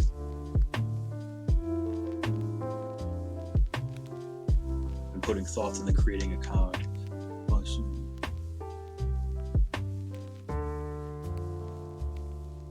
Well, that's actually a really good question, because it can definitely be hard to know where to go from there. So I currently have a couple different ideas in the works, so I'll just kind of relay my process a bit, so maybe it can, if not directly guide you, give you some ideas on where to go, right? So I have a new project I'm working on. So the first things I like to work on when I do the project is I like to figure out who's in it. Obviously, you know, I build the idea build out my character, kind of, for lack of a better word, world building. You know, I figure out my character, try and figure out the world she's in, because all of that will influence when T.I. was a kid, the events he of the wanted to buy a story, raunchy record. you know. I just really wanted to hear the And curse word. I wanted to hear how far they were so willing with to go. like my newest project, To find that's out, where I'm at. listen to Mogul, I had an the idea, show where we like talk I to had people my we love story, about their favorite moments in hip hop but I'm history. actually going back to the I was drawing like, board yo, and people reworking can it, because do I think this? it was God a little damn. too basic, a little too The Mogul plain, mixtapes. and Tap now to some listen recent for free stuff I've on been reading Spotify. about or whatever has kind of really inspired me. So I want to rework it. So I'm fleshing out kind of. Every week, I'm fleshing out my world. I'm focusing on my character, kind of who she is, where she's from, what she's done, what she does, kind of her personality. Figure out her personality. So when I write her, you know, not to sound cliche, but I want to hear what she says in my mind. So when I write down, it's not so much my voice; it's actually her voice, and so that comes from my learning and exploring the character. And that's everything from her job, her previous job, maybe her history. And so it's just, I concentrate on doing that stuff, maybe her family life, and then like stuff I've had idea with her family is going to tie into the story more with my new version of that I'm working on. So I'm trying to build out like her father, figure out his basic character, but also start figuring out motivations, because at the end of the day, stories about motivations. You can't so much just do events. You know, the events are all driven by motivations. So if you have the story and you have events, great, but do you have motivations? So that's something to concentrate on. But if you've got motivations, that's going to help drive your events already. From there, I need to find an artist, you know, but my having an artist should not dictate the work I do. Like, it's, yeah, if I have an artist, it helps me, absolutely, because I can write to a certain strength I have in the art. Like the artist has, hey, this artist's really good at cars and girls, so maybe I can skew my story to implement more of those things, because if that's what the artist likes to draw, if that's what the artist is good at drawing, it's going to make your book better. But if you don't have an artist, don't let that stop you, okay? Keep writing, keep fleshing out. If you don't have a script, work on your scripts. You can very, very, very easily Google comic book scripts, and you can get everything from people like Alan Moore, and I'm sure there's some Warren Ellis scripts out there. You can see some Frank Miller scripts. You can see probably some Cullen Bunn. You know, any artist, I'm sure, or not any artist, multiple writers, you can probably get access to their scripts. And if you don't know how to write a comic book script, everybody's got their own way to do it, you know, so don't feel like you have to do it in a particular manner. Just find what works for you. But even if you don't have an artist, I'd say work on your script. Get your script going. Because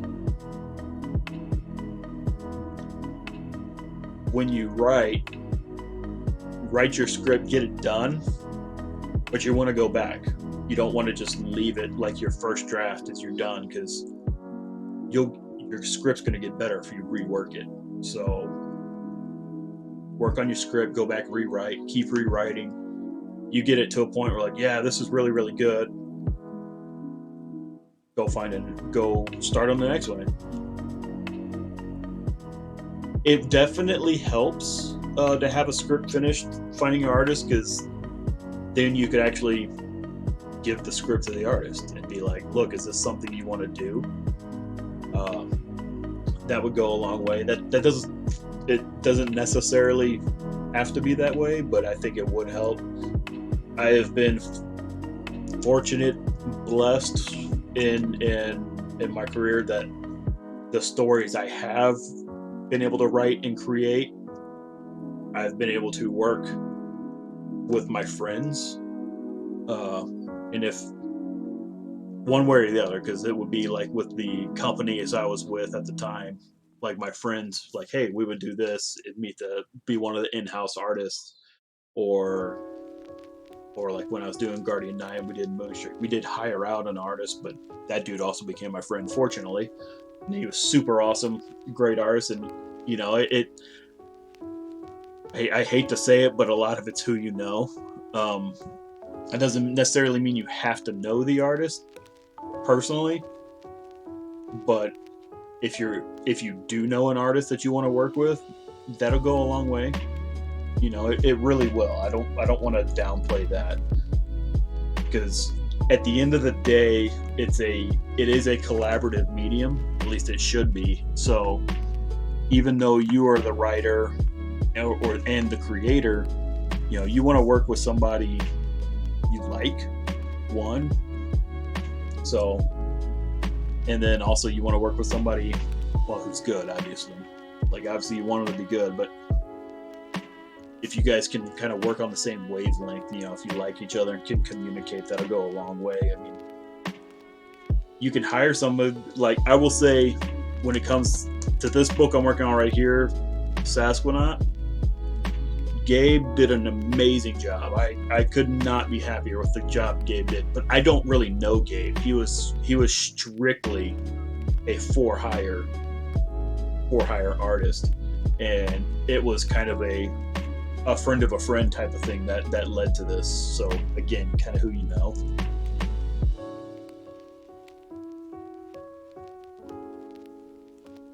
Yeah, it can. It really can. Not to put too fine a point of it. If you want to really keep your costs down, your best bet is to hire somebody new, which is always an iffy proposition, and or find somebody overseas. There's Facebook groups, there's DeviantArt, there's a ArtStation, there's a lot of artist sites and resources that are available where you can connect with people. And there's a Facebook group on connecting artists and writers, you know. So I mean, and people are looking for jobs. I've never gotten a job there, and I've never hired anybody off there, but I'm in that group for if and when that day comes. So I mean, they're out there. So it's just kind of reaching out, talking to people. But you know, if you don't, it would help to have your story kind of ready to go, if not done, to a point where you can talk about it, convince people, it's like, hey, this is a worthwhile story to tell. Because a lot of those people, you know, they're going to be more interested probably in the money aspect.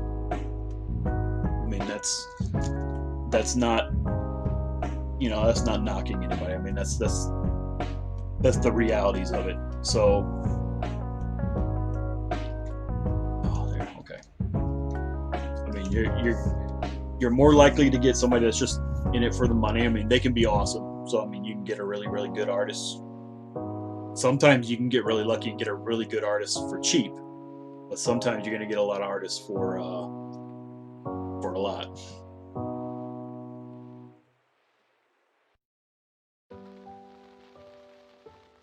Yeah, you know what? And that's worked for some people. That's enough sometimes. I mean, one idea that I'm talking about that I'm putting together, I've got a buddy I would like to draw it. I haven't talked to him about it yet because I want to have something more substantial to show him. But that's me. You know, especially if you're hiring an artist, the more ready you are to go, the better off you'll be, because you're gonna want them to get going. Like if they're like, yeah, I'm gonna do this, and then it takes 6 weeks, 2 months, 3, 4, 5, 6 months before you actually get them a finished script, that person could disappear on you. It happens. So the more done you can be, the better off you're going to be. So I mean, don't let not having an artist stop you from proceeding, because you got a lot of work to do yourself. You got a story to write, and you got to rewrite it because you want it to be good. And then after your artist draws it, you're probably going to rewrite it again. I do a lot of my rewrites after I get the art, just because getting the flow of dialogue on the page. You know, sometimes what I wrote in the script could be worded with fewer words, or maybe even more words, is depending on, just to get it to flow really well with the art on the page. So always be flexible, always be ready to adjust, you know,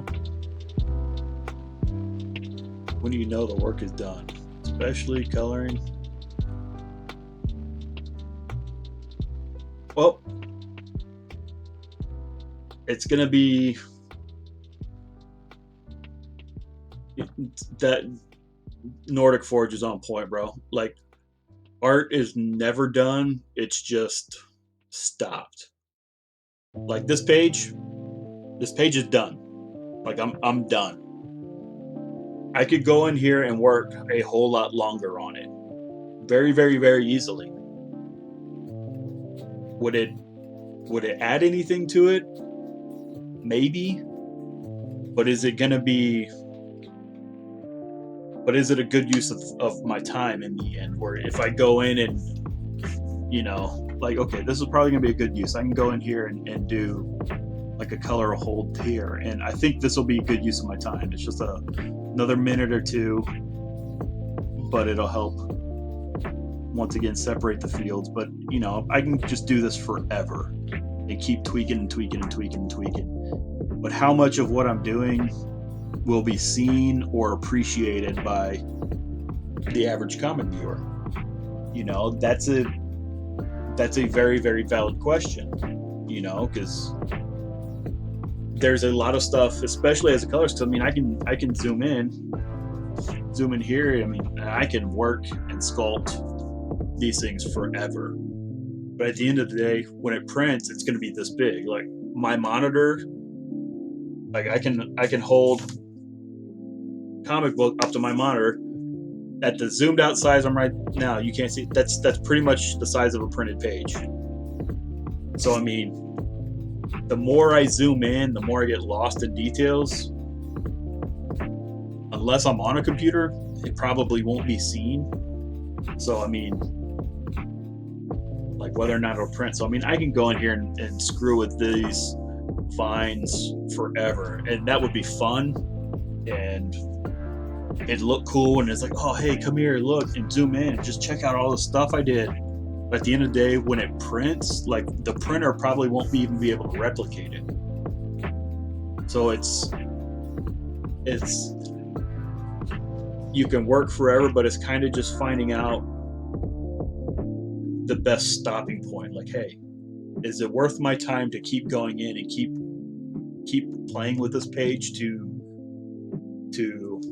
make it better, or is it going to be done enough and I can move to the next page and make progress? You know, because the more I linger on one page, it's less progress I make on another page. And being creator owned, I can take as much time as I want, and that's one reason why this project has taken so long to come out, because I've taken too much time. And there just comes a point where if you want something to come out, it just needs to be done.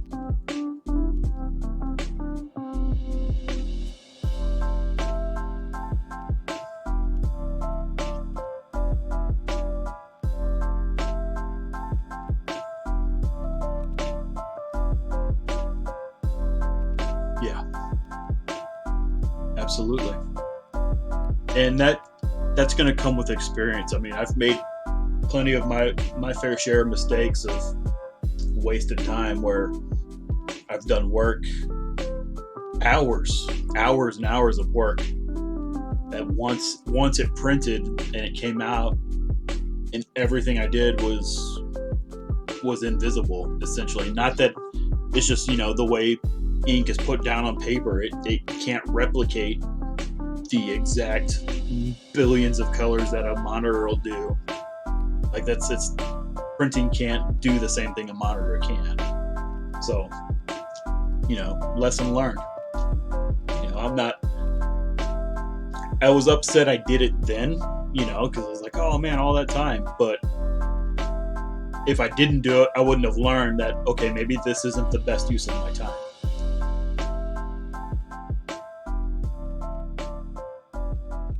Yeah. Nordic Forge is on point, man. It's really easy to fall in the trap of, once you move on, going back and looking at old work or previous work in that same project, you're like, oh, that's not as good as what I've been doing. Let me go redo that. And it's a really, really attractive trap that you can get caught in. I mean, I've got plenty of friends that got sucked into that cycle where they get stuck redrawing or redoing work that was great in the first place, but like, oh, but I'm doing it differently and this and that. And like, but that's the nature of storytelling. Like, it's gonna shift, it's gonna change. Like, on this series, Gabe has already drawn all 6 issues. Like, I have all the art for the 6 issues. The way he draws Sasquanaut, my main character, it shifts because he drew the book over about 2 years. He did all 6 issues. And the last 2 issues, Sasquanaut doesn't quite look the same as he did in issue 1. Not that he looks better or worse. He's just different because Gabe changed as an artist. And that's okay. That's going to happen.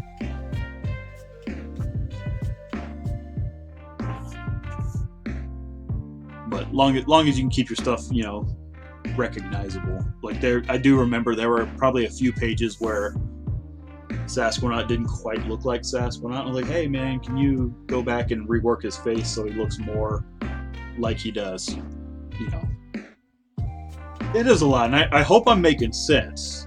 Like, there's so much to it, and it's so subjective because everybody works differently. Like, I can give you what works for me, but that doesn't necessarily mean it'll work for you. But maybe it'll give you a jumping off point at least. You know what I mean? And that's just kind of how I approach any of my kind of instructional process. If it's at all valuable, it's not so much of my telling you what to do, but maybe more thought processes, I hope. One of the maybe it was 3 weeks ago. I think 3 weeks ago, whatever date that is, it's either going to be like Tuesday the 28th or May the 5th. That stream from that night, I had a couple guys in there, and one of them is he works in 3D, and I was just kind of talking about my creative thought process, when it comes to coloring and storytelling in general. And he works in a completely different field, but he's like, what you're talking about is actually applicable to what he does in 3D. So I hope what I talk about is helpful. I am streaming every Tuesday night at 8 is my only scheduled stream. I stream more often than that usually. I do daytime streams like this just kind of randomly. I haven't been doing quite as much the last few weeks just because I've been focused on getting everything wrapped up for Kickstarter. Now that that's done, and I hope once I get launched this next week, I'll get back to doing a bit more. I do have a freelance job starting hopefully next month. It's already been delayed a month. I don't know that I can stream what I'm working on that. So I don't know how many daytime stream I'll be doing while that's going on. But yeah, definitely every Tuesday night at 8 p.m. And then it just kind of varies from there.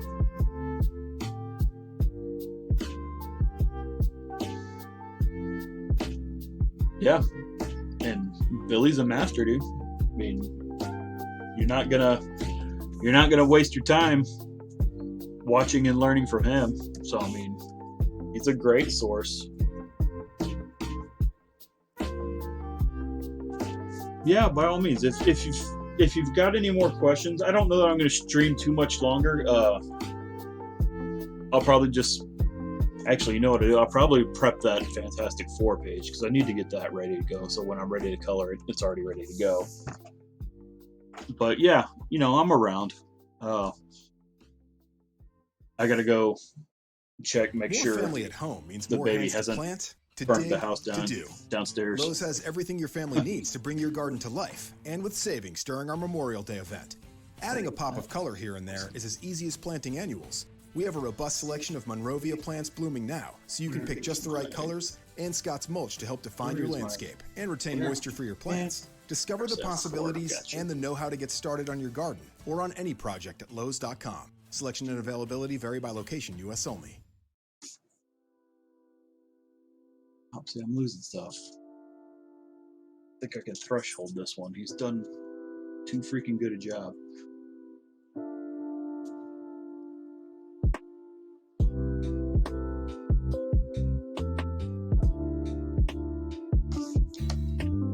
I just recently went to my friend's place to scan these pieces yesterday, and he was going over it with me, and he's got an old oversized scanner, but Windows 10, while it supports the scanner, it doesn't support the software that was with it, so he's very limited in his scanning options. So I'm trying to find the best blend. You seen line work that you had to color and thoughts yourself? Oh yeah, dude, absolutely. Absolutely. Probably the biggest example of that was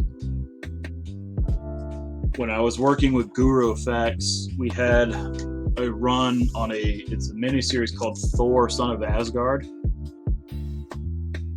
That series was drawn by artist named Greg Tuccini. He's now much more famous for his work on the series Low from Image. But his work on that Thor series was a freaking nightmare. Not that it was bad. Like, it wasn't bad. But that dude sees the world very, very differently. And now that he's done a bunch of his own work colored, like the last days of American Crime, which is actually gonna be a Netflix movie in like a month or two, and he's done Low, and he did another series where he's like colored himself. I wish we'd seen that before we did, because this was 15 years ago. But I mean, his buildings would start and stop, and there'd just be random shapes, and the inker that was inking it he was trying to decipher. Everybody was struggling with it. It was probably one of the most challenging projects I've ever worked on. And the first 6 issues were inked, and we eventually convinced Marvel to not ink the latter 6 issues because, believe it or not, his pencils were a little bit easier to understand than the ink stuff. That was a hard book, and pretty much every time that came in, it was like, oh no. Again, not because it was bad, just because it was so freaking challenging. But now that we're 15 years later, he's gone on to much success, rendering his own stuff. Having seen that and getting a bit more of an insight of the way he approaches and the way he thinks, I think that would make doing Thor easier now if we were to do it again with him as the artist. Maybe I'm wrong, but But yeah. Fortunately, no, this Fantastic Four piece does not intimidate me. This one's my buddy Craig. I have done a ton of work with Craig, so I'm fairly confident in what and how to do. You know, Craig stepped away from comics for a few years and actually has gotten better. He was already amazing, dude. He was one of my favorite artists that nobody knows.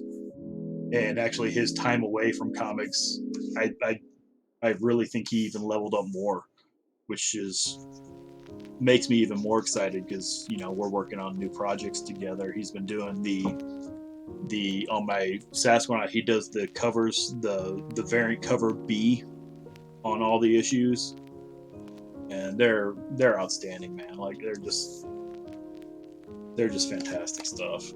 So yeah, no, I'm not terribly concerned with this piece. Just trying to get around this stuff. It's one of those things where just slight cropping issue. But I mean, once I get the flats on it, you'll see it's super easy. Yeah, I've done professional comics. I mean, that's been my job for 18 years. You know, I did about 5 years as a colorist as part of Guru Effects, and in that time, that's when I was doing most of my work for Marvel. Was part of Guru Effects, and then I went more freelance and did high five, buddy. I went more freelance, and that's when I got more into DC, and I did a lot more work with DC, Wildstorm, did a bunch of licensed work, and I went kind of backwards. Like I started at Anarch Press, and I worked with Anarch Press for 5 years, and those guys are awesome. And that's where Guru Effects is based out of, was guys working there. And so we were working for Marvel while doing Anarch Press, and then I was doing DC Anarch Press, and I left Anarch Press, and everything with like New 52 and all this kind of crap going on with DC, kind of, I wasn't doing nearly as much work with DC as I used to. Not so much out of my own choice, I'll admit, and so I went more indie. I mean, I'd been doing Anarch Press, which is as indie as you can get, and I started doing more work with Aspen, who's an amazing group of guys. I love the guys at Aspen. Those are some of my favorite comic book people there are. Like, they're just really great group. I've enjoyed immensely my time with them. And I was doing covers for Zenescope, and then I started a comic book company, a new comic book company called Guardian Knight Comics, that with some friends that went defunct, but we made some killer comics in that time. And now I'm strictly a one-man army doing my own thing, making my comics and doing occasional freelance. Not as much as I used to, but doing the occasional thing, and working with Billy for the last few years, Billy Tucci. But yeah, comics is my job, man. It's the best job and the worst job all at once.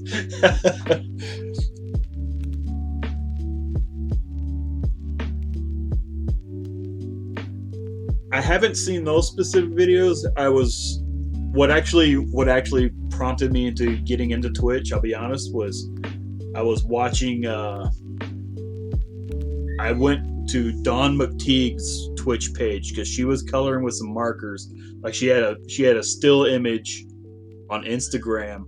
She's like, yeah, I did this with markers. I'm like, that looks like a computer coloring almost. Like, how the crap do you do that? And she said she was doing it on Twitch. So I jumped on Twitch just so I could watch that, because over probably like the last 6, 7, 8 months, I've been getting into hand coloring with like Copics and stuff like that. and I just wanted to see how she did it because it was freaking amazing. And I was like, oh, this is pretty cool. Like, let me look into this, and it kind of just grew from there. So I mean, basically from watching her for a few hours one week, next week I started a Twitch page.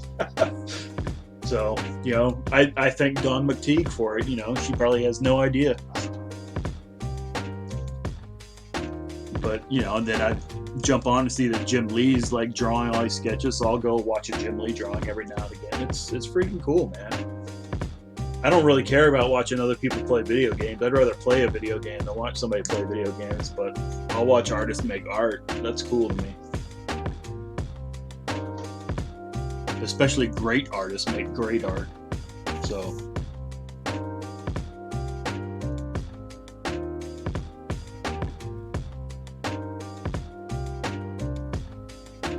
ADC art, yeah, nice. Nice. Yeah, man, it's just kind of growing, and I'm sure there's ways to do more multi-stream into like YouTube and Facebook and all stuff at the same time as Twitch, but right now, like I said, ease has been the name of the game, and this has been really, really easy to put together and utilize. You know, I still got some hiccups that I find every now and again, but you know, that's okay. It's a learning experience, and you know, learning things. Oh, is that my baby? Okay. We might have a child running here real quick. I don't know. Sure, why not? Hold on a moment. We're gonna introduce you to the Munchkin.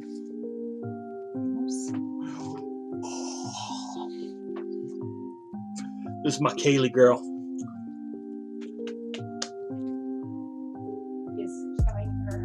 Well, new friend. Yes, sir. I look forward to you joining in, brother. But yeah. She's my sweetheart. I like showing her off. She's pretty. She is. Don't knock my... Oh, you got your drink? Yeah, that's yours. You left that in here. All right, guys. I'm going to call it. Thanks for joining. Appreciate you guys. Have a good one, okay? Let me...